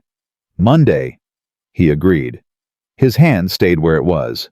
She let it. And somewhere across town, in the locked study of a reverend's house, 70 pages of documented fraud sat in a wooden box, waiting for an attorney from Cheyenne, while the man who had built the architecture of that fraud sat in his bank and felt for the first time in 3 years the ground beginning to shift beneath him in a direction he had not planned for. He had accounted for many things. He had not accounted for a woman who arrived with nothing, sat down at a dead man's desk, and decided that was enough. Edmund Hale arrived on the Monday morning train at 11:47, and Charlotte was on the platform to meet him, not because she needed the dramatic gesture of it, because she had not slept more than 4 hours in 3 days, and she needed to be moving, or she would stop. And stopping felt dangerous right now, the way it feels dangerous to let a fire go low when the night is still cold. She recognized him before he stepped off the car. He was the kind of man who arrived places the way weather arrived, not loudly, but with the immediate sense that the atmosphere had shifted, and you had better pay attention. He was in his 50s, lean with gray at his temples, and the particular precise quality of someone who spent his life reading documents and had developed over decades the ability to assess a situation in the same way he read a contract, looking for what the language was doing rather than what it said on the surface. He saw her and came directly over. "Miss Whitmore," he said. "Mr. Hale." She shook his hand. "I have everything at the church. Reverend Miller's study. I didn't want it at the ranch or the boarding house after the notice Thursday night." Hale's eyes sharpened. "What notice?" "Doss called the Callahan loan in full on Thursday, citing a conduct clause. Retaliatory clearly, but in writing, which I've added to the filing packet as Exhibit 7. Hale looked at her for a moment. "He put it in writing," he said. He was frightened, Charlotte said. Frightened men stop being careful. Something moved through Hale's expression, a quick recalibration, the look of a man revising his assessment of a situation upward. "All right," he said. "Take me to the church." They spent 4 hours in the Reverend's study. Hale read everything, not skimming, not sampling, but reading every page with the focused completeness of a man who understood that the details were where cases were won or lost. He asked Charlotte questions precise and rapid, and she answered them the same way, and Nathaniel sat in the corner with his hat on his knee and followed the exchange with the concentrated attention of someone who may not understand every legal term, but understood perfectly well what was at stake. At the 2-hour mark, Hale put down the Holt documents and looked at Charlotte across the table. "The gap," he said. "The question of when the documents were altered. You know about it. I flagged it in my analysis, page 31. It's the weak point. I know that. Without the original drafts, a competent defense will argue misremembering. The verbal testimony is consistent. Every family says the same terms, but verbal testimony against a signed document is a difficult wall." "I know that too," Charlotte said. "But the mathematical pattern of the alterations should carry weight. The same specific changes, the same penalty clause language, the same vendor arrangement 5 times across 5 separate transactions. That's not coincidence." "It's not," Hale agreed. "But it's not airtight." He looked at Nathaniel. "You said you saw a file drawer marked originals." "Yes, sir," Nathaniel said. "We can subpoena it," Hale said.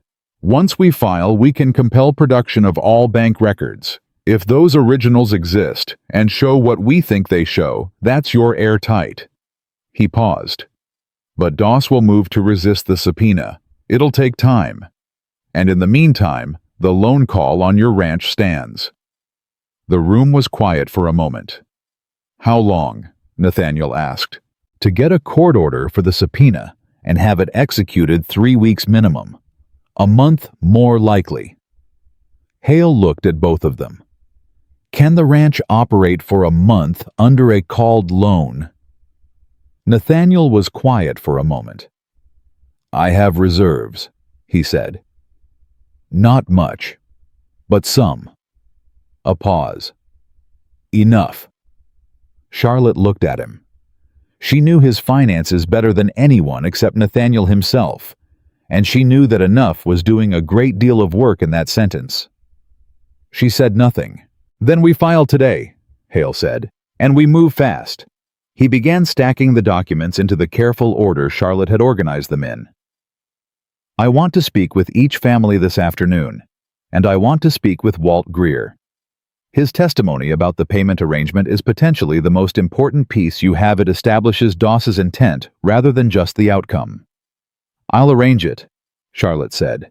"One more thing." Hale looked at her directly. "Doss is going to respond to the filing. He's going to respond through Price probably, and Price is going to make a motion to have the case dismissed on the grounds that you, Miss Whitmore, are not a party to any of the loan agreements in question, and therefore have no standing to compile or present this evidence." Charlotte had known this was coming. She had known it since the afternoon in Price's office when she'd watched him reach for the telephone. "What does that mean for the case?" she said.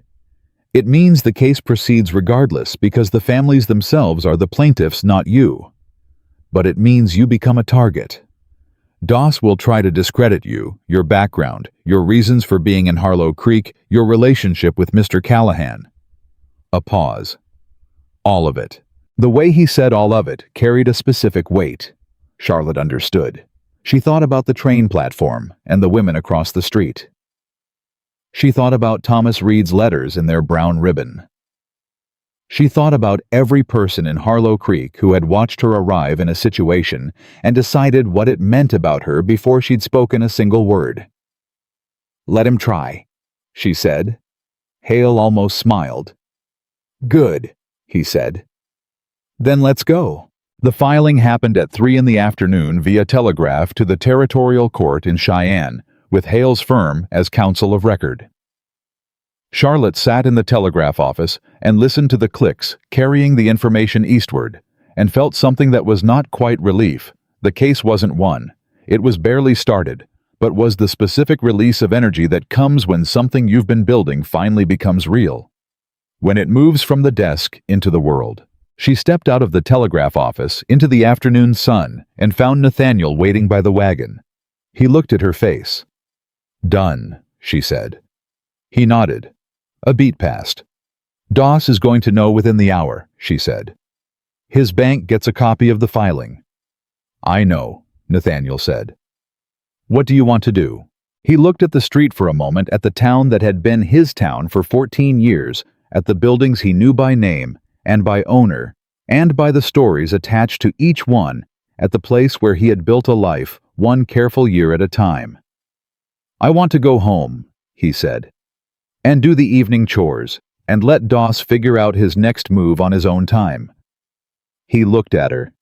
"And I want you to eat a proper meal tonight because you look like you haven't in a week." Charlotte looked at him.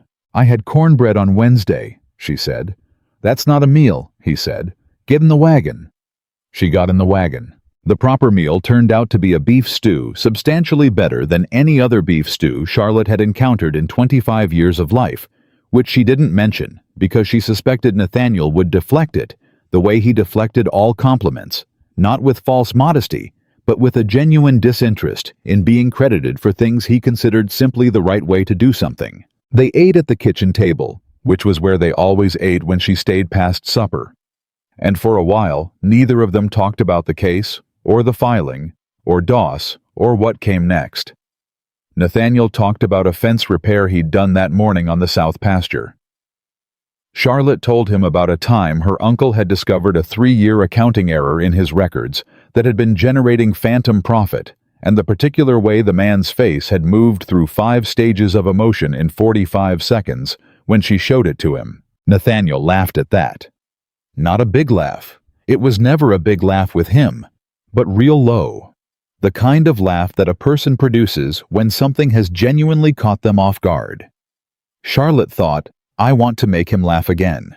The thought arrived so simply and clearly that it startled her. She looked at her bowl and finished the stew. After supper, he walked her out to the wagon. She drove herself. Now had been for 2 weeks. He'd insisted she learn, and she had learned in one afternoon, because she was stubborn about competence in a way she couldn't always help. And he stood by the wagon with his hands in his pockets, which was a posture she'd never seen on him before. Usually his hands were doing something. The pockets meant he was restraining them from something. "Thursday night," he said. "In the road, I said something." "I remember," Charlotte said. "I've been thinking about it since." "So have I," she said. He looked at her. And Charlotte looked back at him. She thought about what it would be simple to say here, the easy deflection, the practical redirection to the case.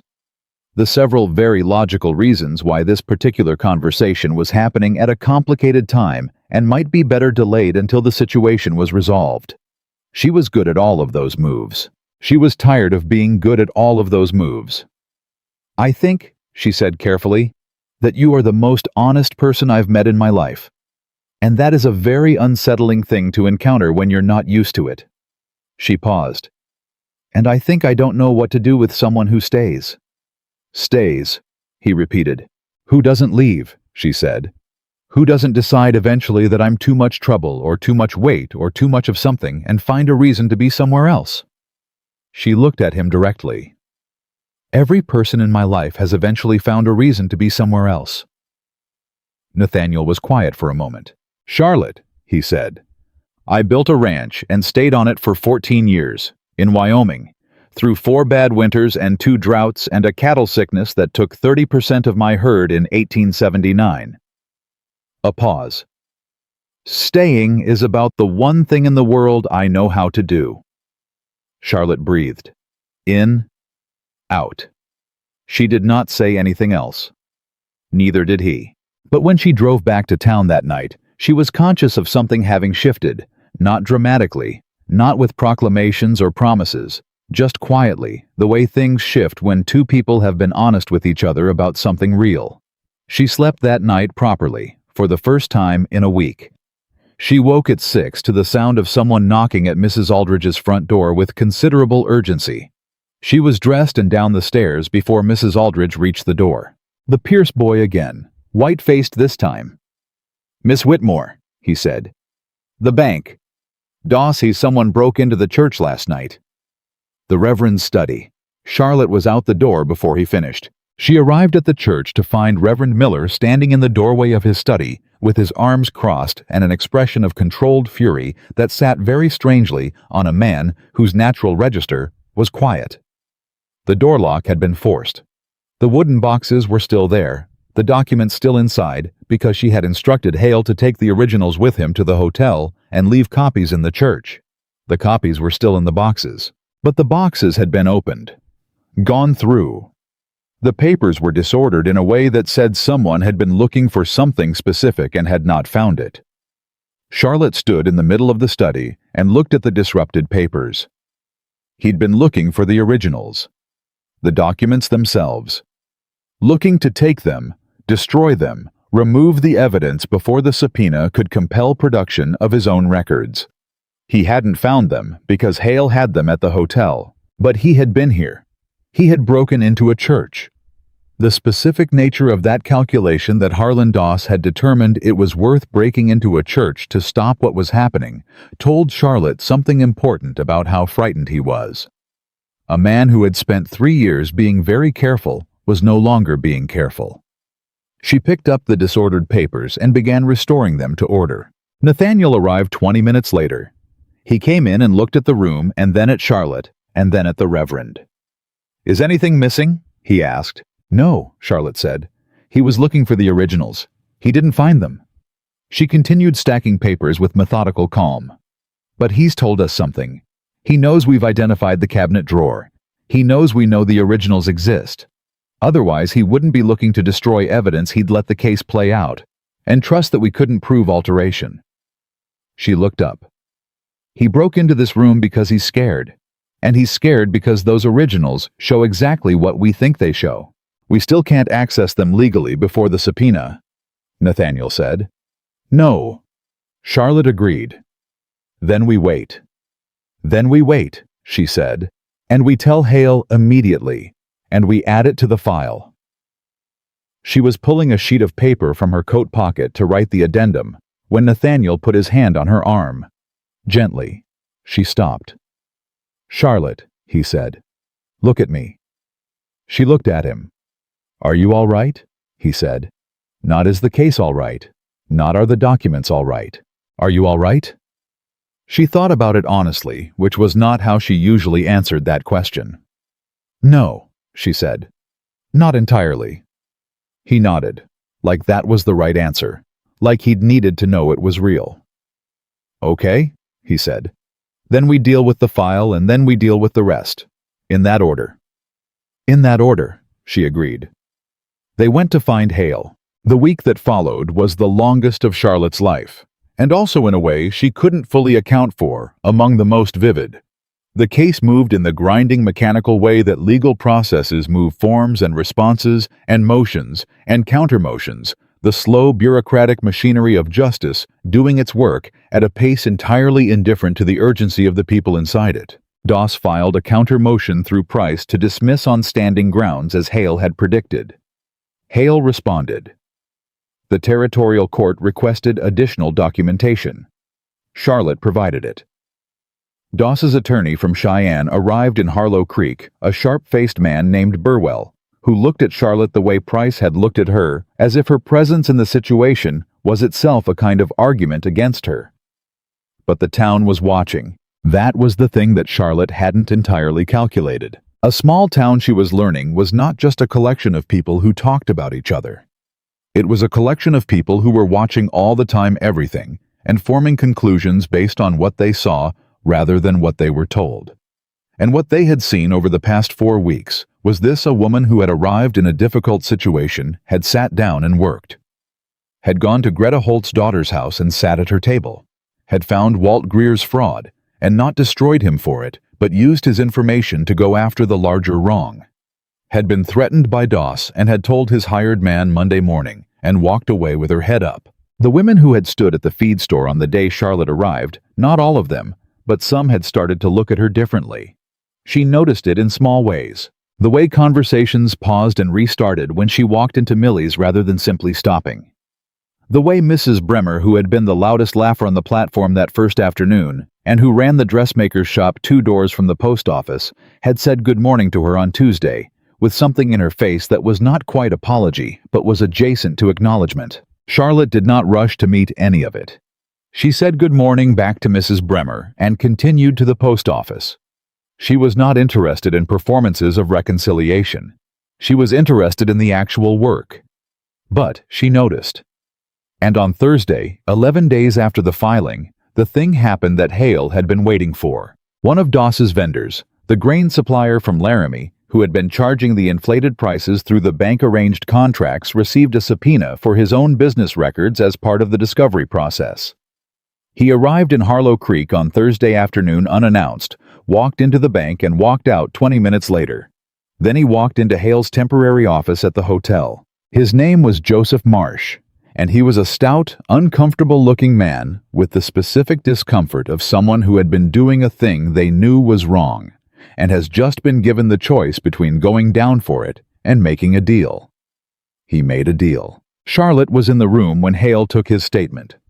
She sat against the wall with her notebook and wrote down every word in the precise shorthand she'd developed over years of keeping records, and what Joseph Marsh told them was this: Harlan Doss had approached him 3 years ago with a simple proposal. Marsh would supply goods to Doss's referred ranch clients at a marked-up rate. Doss would pocket the difference. In exchange, Marsh's own outstanding loan with the Territorial Bank would be restructured at favorable rates. It was the same mechanism as Walt Greer's arrangement duplicated across every vendor in the supply chain. Doss hadn't just defrauded the ranchers. He had built an entire parallel economy around the fraud, with its own incentive structure, its own participants, its own mutual dependency, designed to ensure that everyone with knowledge had a reason to stay quiet. And now, 2 of those participants had talked. Hale looked at Charlotte when Marsh finished. "This establishes conspiracy," he said. "Yes," Charlotte said. "This is no longer a civil fraud case." "No," she said. "It's not." Hale picked up his pen. The criminal referral went to the Territorial Sheriff's Office in Cheyenne that afternoon, via Hale's telegraph.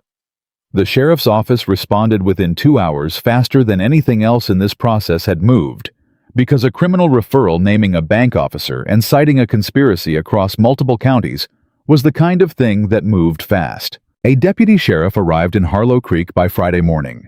Charlotte watched from the window of the boarding house as Harlan Doss was walked out of the Harlow Creek Territorial Bank at 10:15 in the morning in front of the entire town, with the deputy at his elbow and the keys to the bank in the deputy's other hand. Doss walked with his head up and his expression controlled.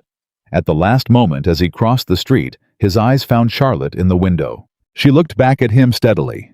He looked away first. The bank was sealed pending a full audit. Burwell, his Cheyenne attorney, materialized at the bank door within 20 minutes and began what promised to be a very long and expensive legal process of extraction. Price appeared from his office, assessed the situation, and went back inside. Mrs. Aldridge appeared at Charlotte's door at 10:30 with a cup of coffee and the kind of expression a person has when they've witnessed something they'll be talking about for 20 years. "Well," Mrs. Aldridge said. "Well." Charlotte agreed. She took the coffee. She sat down at the small writing table that had been hers since the first morning, and she thought about what had just happened. Not with triumph exactly. It was too important for triumph, had cost too much in too many directions, for too many people for that. But with a specific clarity. The kind of clarity that comes when something that has been built very carefully over a long time finally stands on its own, and you can see the whole shape of it. She thought about the $41 in the back of her Bible. She thought, "I haven't counted it recently. I've been too busy." She thought, "I'm going to need to think about what comes next." The thought arrived without the particular dread it would have carried 4 weeks ago. 4 weeks ago, what comes next had been an abyss. No plan, no place, no person, nothing behind her that was solid. Now, it was a question which was different. A question had the possibility of an answer. Nathaniel arrived at noon, not with the wagon he'd ridden, which was faster, and he came in still warm from the ride which he went to Mrs. Aldridge's pump to address, before he came to find Charlotte, because he was the kind of person who didn't arrive at other people's spaces dripping with road dust if he could help it. He found her at the writing table with the Bible open on the surface and her hands flat on either side of it. He pulled the other chair over and sat. "The deputy took him at 10:15, Charlotte said. "I heard." He had. The whole town had heard. "The bank audit is going to take months," she said. "Hale says the civil case runs alongside the criminal proceedings. The families may get their land back, some of them. It depends on what the audit finds in terms of actual title transfer records. And my loan, suspended pending audit. You won't owe them a cent until the court rules on the underlying fraud. And if the fraud is established, which it will be, the loan terms get revisited from the beginning at the original rate you verbally agreed to." She paused. 6%, 3 years. Nathaniel was quiet for a moment. "The ranch is safe," he said. "The ranch is safe," she confirmed. He exhaled, just once, just slightly, the particular exhale of a man releasing something he had been holding in his chest for a very long time. Charlotte watched him. She thought he has been afraid of losing his father's land for 3 years, and he never once let it make him cruel. He never once let it make him turn away from someone standing alone on a platform. She thought, "I don't know what to do with that." She was beginning to think she was going to have to learn. "Charlotte," he said. "Yes." He looked at the Bible on the table, at her hands on either side of it. "What's in the Bible?" "The rest of my money," she said. "What I arrived with." A pause. "It's more now. Mrs. Aldridge's reduced rate, and Hale has agreed on a fee from the case settlement for my analytical work." She looked at the Bible. "I'm not going to have to leave." Something moved through Nathaniel's face, quick, genuine, undisguised, in the specific way that things are undisguised when they arrive before a person can compose them. "Were you thinking about leaving?" he said. "I think about it the way you think about the ground," she said. "Constantly. Because if you don't know whether the ground is solid, you don't put your weight on it. And I didn't know." She looked at him. "I still don't know entirely." He was quiet for a moment. "What would make you know?" he said. It was such a direct question. She thought about everything she didn't know how to receive: the steadiness, the lunches on the table, the hand in the road, the particular way he asked, "Are you all right?" and meant it. She thought about how long she had organized her life around not needing things from people, because needing things gave people power over you, and people with power over you used it. She thought about how that had been a very effective system, until a cowboy on a platform had asked a direct question and she'd answered it honestly, and the whole architecture of the system had begun to crack. "I don't know what would make me know," she said. "I've spent 25 years making sure I never needed to know." He nodded, thinking.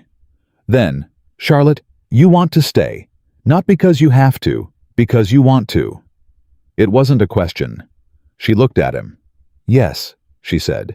"Then stay," he said. "The rest of it." He paused. "The rest of it can work itself out the way things work themselves out, one day at a time, one thing at a time." A beat.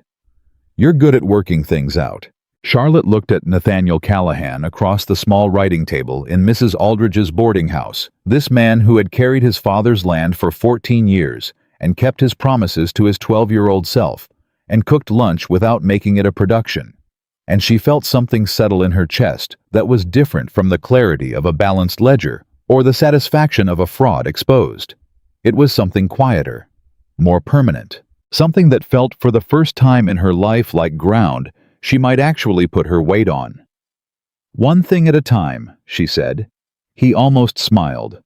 "Starting with lunch," he said, "because you still eat like someone who's planning to leave." Charlotte almost laughed. She caught it before it fully escaped, but it was close. "One thing at a time," she said again. And outside, across the town, Harlow Creek was doing what small towns do when something large and long buried is finally brought into the light, talking and arguing and rearranging, some people ashamed, and some people vindicated, and some people simply stunned, the whole organism of the place, recalibrating around an absence where Harlan Doss had been.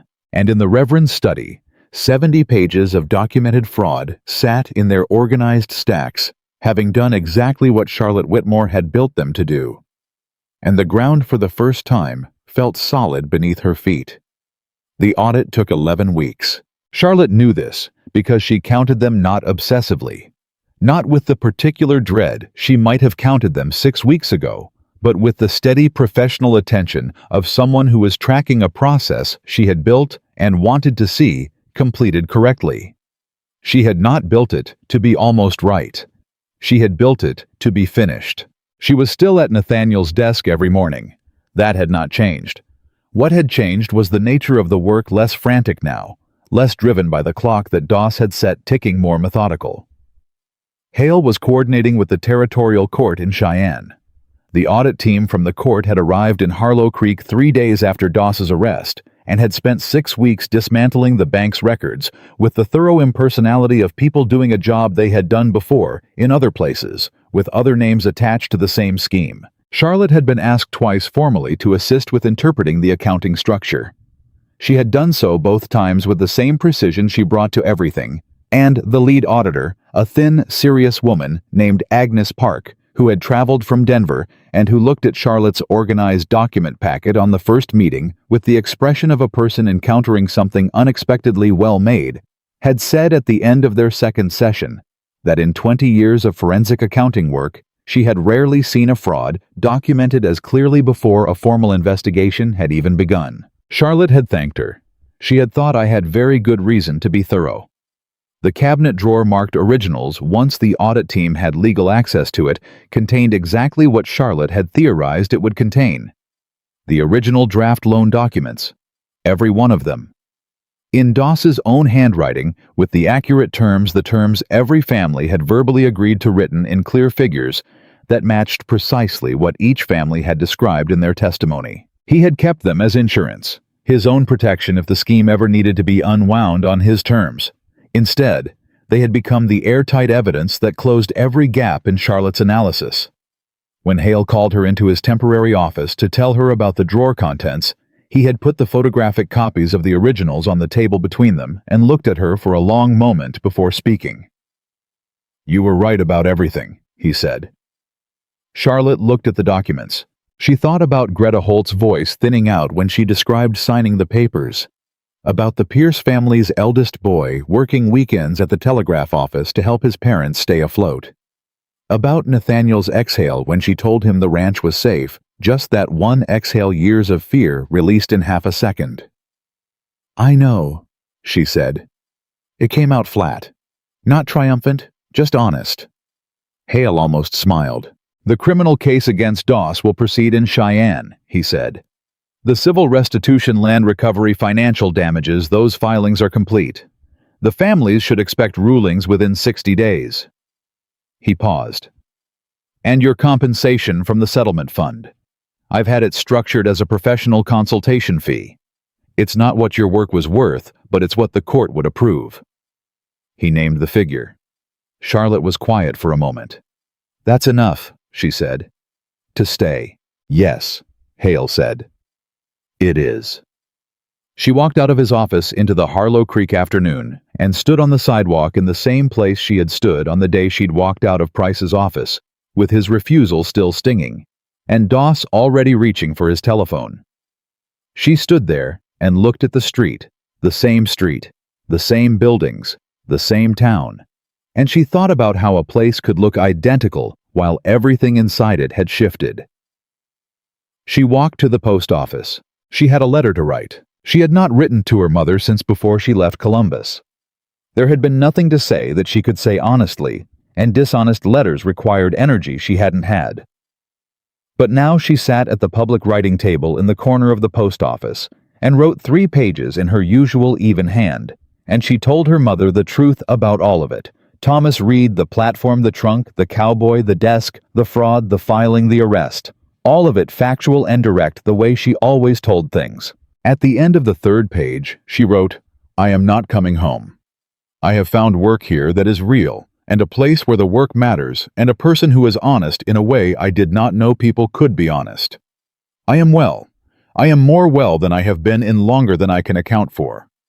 Please do not worry." She folded the letter. She thought about what her mother would make of it. The particular way her mother's face moved when Charlotte did something that didn't fit the shape her mother had been expecting. The slight tightening, the careful repositioning of expectations. She thought she'll worry anyway. She thought that's all right. She mailed the letter and walked back to the boarding house and went upstairs and sat on her bed and allowed herself for the first time since she had arrived in Harlow Creek to do absolutely nothing for a full hour. She sat with her hands in her lap and looked at the wall and let the last 11 weeks move through her in no particular order. After an hour, she stood up, straightened her dress, and went downstairs to help Mrs. Aldridge with supper. The thing about the town recalibrating, Charlotte learned, was that it happened in pieces rather than all at once. There was no single moment where Harlow Creek turned to face her and said we were wrong, because that was not how towns worked. Instead, it happened the way all real changes happened, in small, specific, unrepeatable moments, each one accumulating until the overall picture was different from what it had been. Mrs. Bremer came to Charlotte in the 3rd week after the arrest and asked with the effortful directness of a woman making herself do something uncomfortable, whether Charlotte might be willing to look at the dressmaker shop's accounts. She had not been managing them properly, and she suspected she was losing money in places she couldn't identify. Charlotte looked at her. She thought about the platform, about covered mouths and laughter. "Yes," she said, "I can do that." She did not make it easy for Mrs. Bremer in the way that would have required Mrs. Bremer to say nothing about what had passed between them. But she did the work cleanly and well, and when she found the error, a consistent miscalculation in the fabric cost allocation that had been costing Mrs. Bremer 15% of her margins for 2 years. She explained it clearly and without condescension, and Mrs. Bremer listened with the attentiveness of someone who was receiving 2 things simultaneously and understood the value of both. When Charlotte left, Mrs. Bremer said, "Miss Whitmore, I'm sorry, for the platform."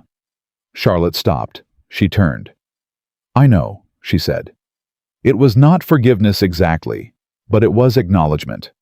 And acknowledgement, Charlotte had decided, was the honest thing, more honest than the warm absolution that the other person wanted, which would have required her to say it didn't matter when it had.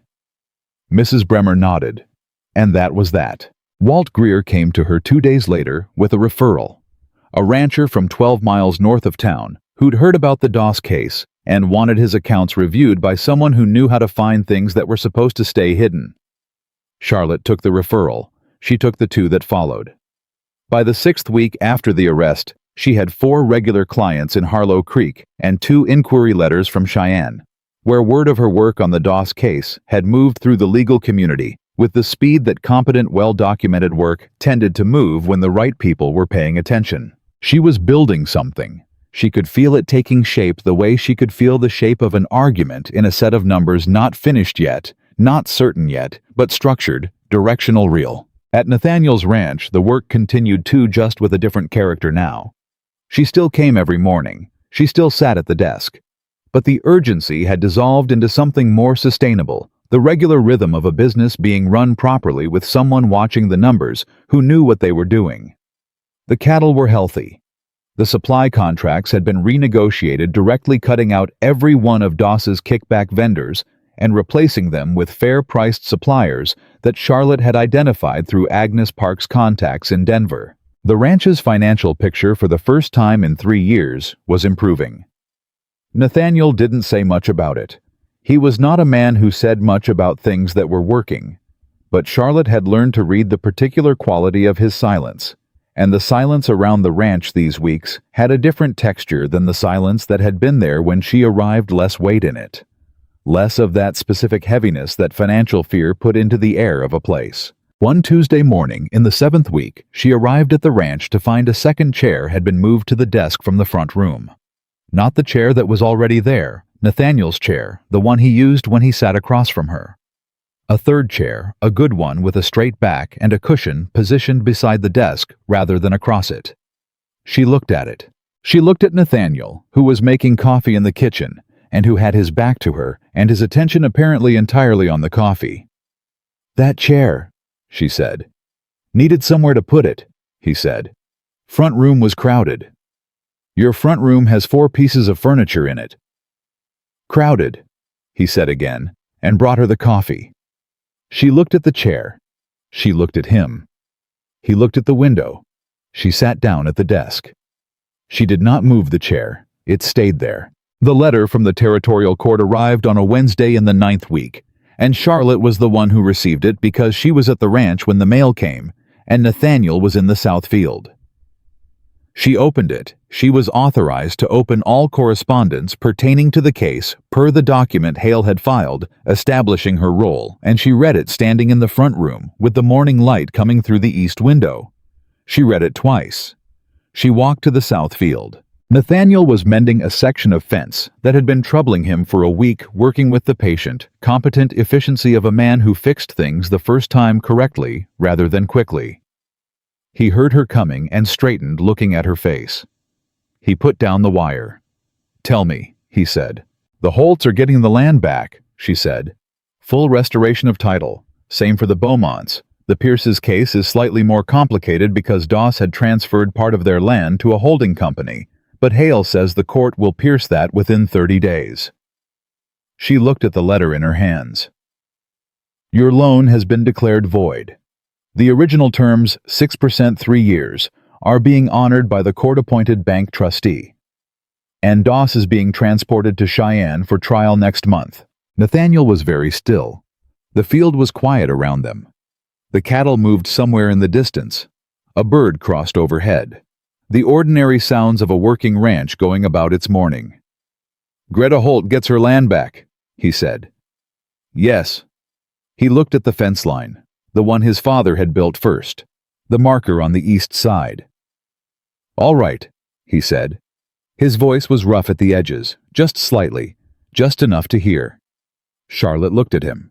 She thought about a 12-year-old boy who had watched his mother stand alone and had decided something permanent about himself in that moment. She thought about how that decision had shaped everything. The ranch, the patients, the chair moved from the front room. All of it downstream from one moment a boy had decided who he was going to be. She thought, I don't deserve this man. Then she thought, no. That's the old thinking. That's the thinking I came here with. She thought instead, I am going to try to deserve this man. I am going to work at it the same way I work at everything. Nathaniel, she said. He looked at her. I want to talk about the chair, she said. Something moved in his face. The chair. The one you moved to the desk. He was quiet for a moment, looking at her with the direct, unhurried steadiness that she had come to understand was not distance, was never distance, was actually the closest attention she had ever been paid by any person in her life. What about it, he said. I think you should say what you mean, she said. Because I've learned in the time I've been here that you don't do things without meaning them, and I'd rather you say it directly than let me interpret furniture. His jaw moved. Not quite a smile. Something deeper. Fair, he said. He picked up his hat from the fence post and turned it once in his hands. I moved that chair, he said, because I'm tired of sitting across the desk from you, because across feels like the wrong direction. He paused. And because I want you to stay at this ranch, not because it's where your work is, but because you want to be here, because this place... He stopped. Because when you're in it, it's different. And I've been alone in it for 8 years and I know the difference. Charlotte looked at him across the fence post and the worn wire and the Wyoming morning. I'm not a simple situation, she said. I'm not looking for simple, he said. I have opinions about everything, and I will tell you when I think you're wrong. I expect that, he said. I'd be suspicious if you didn't. And I'm... She stopped, made herself say it. I know what I look like to people. I know how I arrive in a room. And I know this town laughed at me on a platform 6 weeks ago, and you're a man who has to live in this town. Charlotte. His voice was quiet and absolutely certain. I don't care what this town thinks about who I choose. I never have. A beat. And anyone in Harlow Creek who wants to have an opinion about it can bring that opinion directly to me. She thought about Mrs. Bremer, about the covered mouths on the platform. About every room she had ever walked into, knowing she would be assessed before she spoke a word. She thought about Nathaniel Callahan on a horse almost keeping riding, choosing not to. "One thing at a time," she said. "One thing at a time," he agreed. "Starting with, finishing this fence," he said. "And then lunch. And then you can tell me I'm doing the accounts wrong again." "You are doing the accounts wrong," she said. "You've been putting the feed costs in the wrong column for 3 weeks." "I know," he said.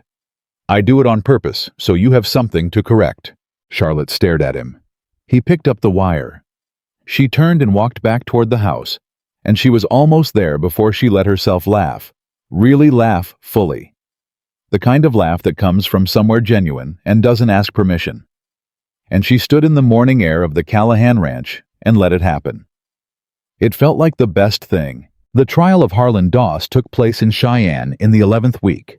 Charlotte was not required to attend. Her documentation spoke clearly enough without her. But she went anyway, because she had built the case, and she intended to see it finished, and because Greta Holt asked if she would come and sit with her. And Charlotte found she could not say no to that. She and Greta and Nathaniel rode the train to Cheyenne together, which was the first time Charlotte had been on a train since arriving in Wyoming, and which had a particular weight to it that she did not examine too closely until they were moving, and the station was behind them, and she was watching the Wyoming plain open up on either side. Greta reached over and put her hand over Charlotte's. Charlotte looked at the older woman. "I know," Greta said simply. She did not specify what she knew. She did not need to. Charlotte turned her hand over and held Greta's in return. Nathaniel, sitting across from them, looked out the window and said nothing, which was the right thing. The trial lasted 3 days. Edmund Hale presented the case with the same precise, unhurried clarity that Charlotte had seen him bring to everything. And the original draft documents, the ones from the cabinet drawer in Doss's own handwriting, bearing terms that matched every family's verbal testimony, exactly what Charlotte had known they would do when she first heard Nathaniel describe seeing that drawer label from across the bank office. They made the case undeniable. Doss's attorney Burwell fought well, but he was fighting the mathematics, and mathematics did not negotiate. The figures were the figures. The dates were the dates. The pattern was the pattern. On the third day, the jury returned in 40 minutes. Guilty, on all counts. Greta Holt covered her face with both hands and made a sound that was not quite crying. Was something older and deeper than crying. The sound of a person who has been holding a weight for a very long time, finally being told they can set it down. Charlotte kept her own face forward. She thought about $41 folded in the back of a Bible. She thought about a direct question asked plainly on a train platform. She thought that was the beginning of this. That one honest question asked by someone who almost kept writing and didn't.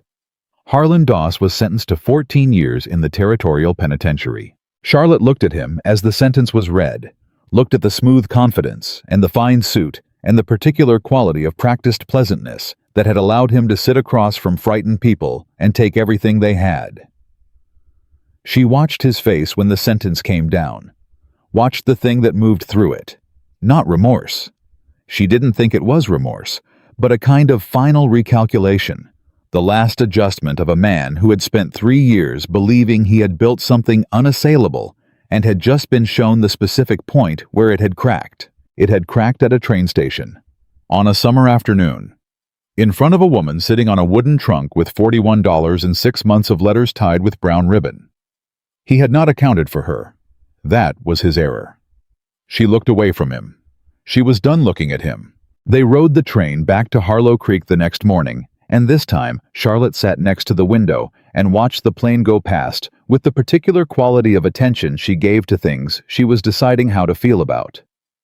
Greta slept most of the way, her head tilted against the window glass, looking older and softer in sleep than she did awake. Nathaniel read a newspaper for the first hour and then set it down and looked at Charlotte. "Well," he said. "Well," she said. "It's done." "Yes." He looked at her for a moment. "How does it feel?" She thought about this honestly. "Like a ledger that finally balances," she said. You know it's right, but the relief is quieter than you expected, because the work was so loud, and the finishing is just—" She paused. "Just the number being correct, which it should have been all along. And now I have 4 clients in Harlow Creek and 2 inquiry letters from Cheyenne," she said, "and a chair next to a desk that I have not moved." She looked at him. "And I have been thinking about what you said in the South Field." Nathaniel folded the newspaper. "And?" he said. The train was loud around them. The plane was wide outside the window. "And I want to stay," she said. "Not because I have nowhere else to go. Not because the work is here. Because I—" She stopped, made herself continue. "Because I want the ranch in the morning, and the lunch on the table, and the chair next to the desk." She looked at him directly. "And I want the person who put the chair there." Nathaniel was quiet for a long moment. "Charlotte," he said. "Yes, I'm going to ask you something," he said. "And I want you to answer me the same way you answer everything directly, without managing me. All right. Will you marry me?" The train moved. The plane was enormous outside the glass. Greta slept. Charlotte looked at Nathaniel Callahan. She thought about everything that had led to this moment. The letters tied with brown ribbon, the platform, the trunk, the direct question asked plainly, the desk, the work, the fraud, the fear, the hand in the road, the chair beside the desk. She thought about the 12-year-old boy who had made a promise and the man who had kept it every day since. She thought, "I came here with nothing and built something real." She thought, "No. We built something real." "Yes," she said. He reached over and took her hand.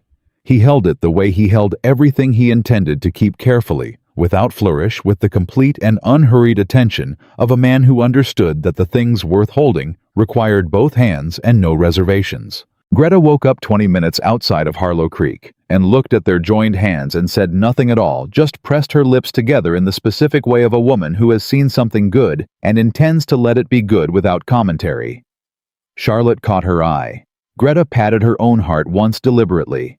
Charlotte understood. The train pulled into Harlow Creek at 3 in the afternoon on a Thursday, 11 weeks and 4 days after Charlotte Whitmore had arrived on a different train with a bundle of letters and a situation that the whole town had watched with laughter and satisfaction, and the comfortable certainty that they knew exactly what kind of woman she was and exactly what her story meant. The platform was quiet when they stepped off, but not empty. Mrs. Aldridge was there, and Reverend Miller and his wife, and the Pierce family, all 6 of them, and old Greta Holt's daughter, who had come to receive her mother, and Walt Greer standing slightly apart in the particular posture of a man who was not certain of his welcome, and had come anyway, which Charlotte decided was worth something, and Mrs. Bremer standing at the edge of the small gathered group with her hands folded and her chin up, and an expression that was trying very hard to be dignified about the fact that it was moved. Charlotte stepped onto the platform. She stood in the same place she had sat on the trunk, almost exactly the same place she thought near the post where Nathaniel had tied his horse, and she looked at the people who had gathered. She thought about the woman who had sat here 11 weeks ago, holding herself together with both hands, not crying, not breaking, waiting for someone who was never going to come. She thought that woman did not know what she was about to do. She thought, "I'm glad she held on." Mrs. Aldridge came forward first, took Charlotte's hand in both of hers, and said nothing, because there was nothing that needed saying, and she had always known the difference. Reverend Miller shook Nathaniel's hand and looked between the two of them with the slow, thoughtful assessment of a man who reads people carefully. "Well," the Reverend said, "I take it things went well in Cheyenne." 14 years, Nathaniel said. The Reverend nodded. He looked at Charlotte. "And beyond the verdict." Charlotte looked at Nathaniel. Nathaniel was looking at her with the particular expression she had come to understand was as close as he came to wearing his heart on the outside. Not dramatic, not declarative, just entirely present, entirely certain, entirely his. "That too," Charlotte said. The Reverend smiled. His wife made a small sound of satisfaction. Greta Holt's daughter appeared and took her mother by both hands, and Charlotte watched the older woman's face change in the way faces change when they are with someone who loves them, the careful control giving way to something softer and less armored. And she thought, that is what it looks like. To be held by someone who has always been yours. She thought, I am going to learn what that looks like from the inside. That evening, for the first time, Charlotte sat at the table in Nathaniel's kitchen, not as someone who was staying for supper, but as someone who lived there. Not officially, not yet. Not in the formal sense that required a reverend and a Sunday, and the whole town watching which was coming, she understood in its own time. But in the internal sense, the one that mattered more. She sat at the table, and it was her table. She handed him the bread, and it was her bread to hand. She looked at the room, and it was her room to look at. Nathaniel sat across from her. He said, the south fence. She said, what about it? He said, I've been meaning to replace the whole eastern run. But it's going to take 2 weeks, and I'll need, she said, I can work the accounts in the morning and ride out in the afternoons. He said, you don't have to do that. She said, I know I don't have to. He looked at her. She looked at him. Good, he said. She picked up her fork. The ranch was quiet around them. The summer evening was long. Outside, the Wyoming plain went on in every direction, farther than a person could walk in a day, enormous and unhurried, and absolutely indifferent to the specific human business happening at the kitchen table inside the house on the Callahan land, the business of two people who had found each other in an unlikely way, through a fraud and a platform and a direct question asked at the right moment, and had chosen with full awareness of what they were choosing to stay. Charlotte ate her supper. She thought about the letters tied with brown ribbon, which were still in the tin box in the bottom of her trunk. She had not looked at them since arriving. She thought about whether she would keep them or let them go. She thought about the specific usefulness of keeping things that had hurt you versus the specific usefulness of setting them down. She decided she would decide later. Right now she had supper in front of her and a ranch around her and the man across the table who had not once in 11 weeks found a reason to be somewhere else. She thought I came here with nothing. She thought I was wrong about that. She had come here with everything she needed. She just hadn't known it yet. Outside, the evening settled over Harlow Creek, Wyoming, with the slow, unhurried permanence of summer becoming something else.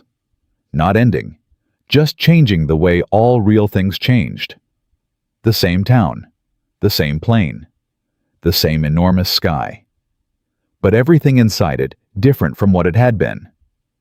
Because sometimes life does not give you the thing you traveled hundreds of miles to find.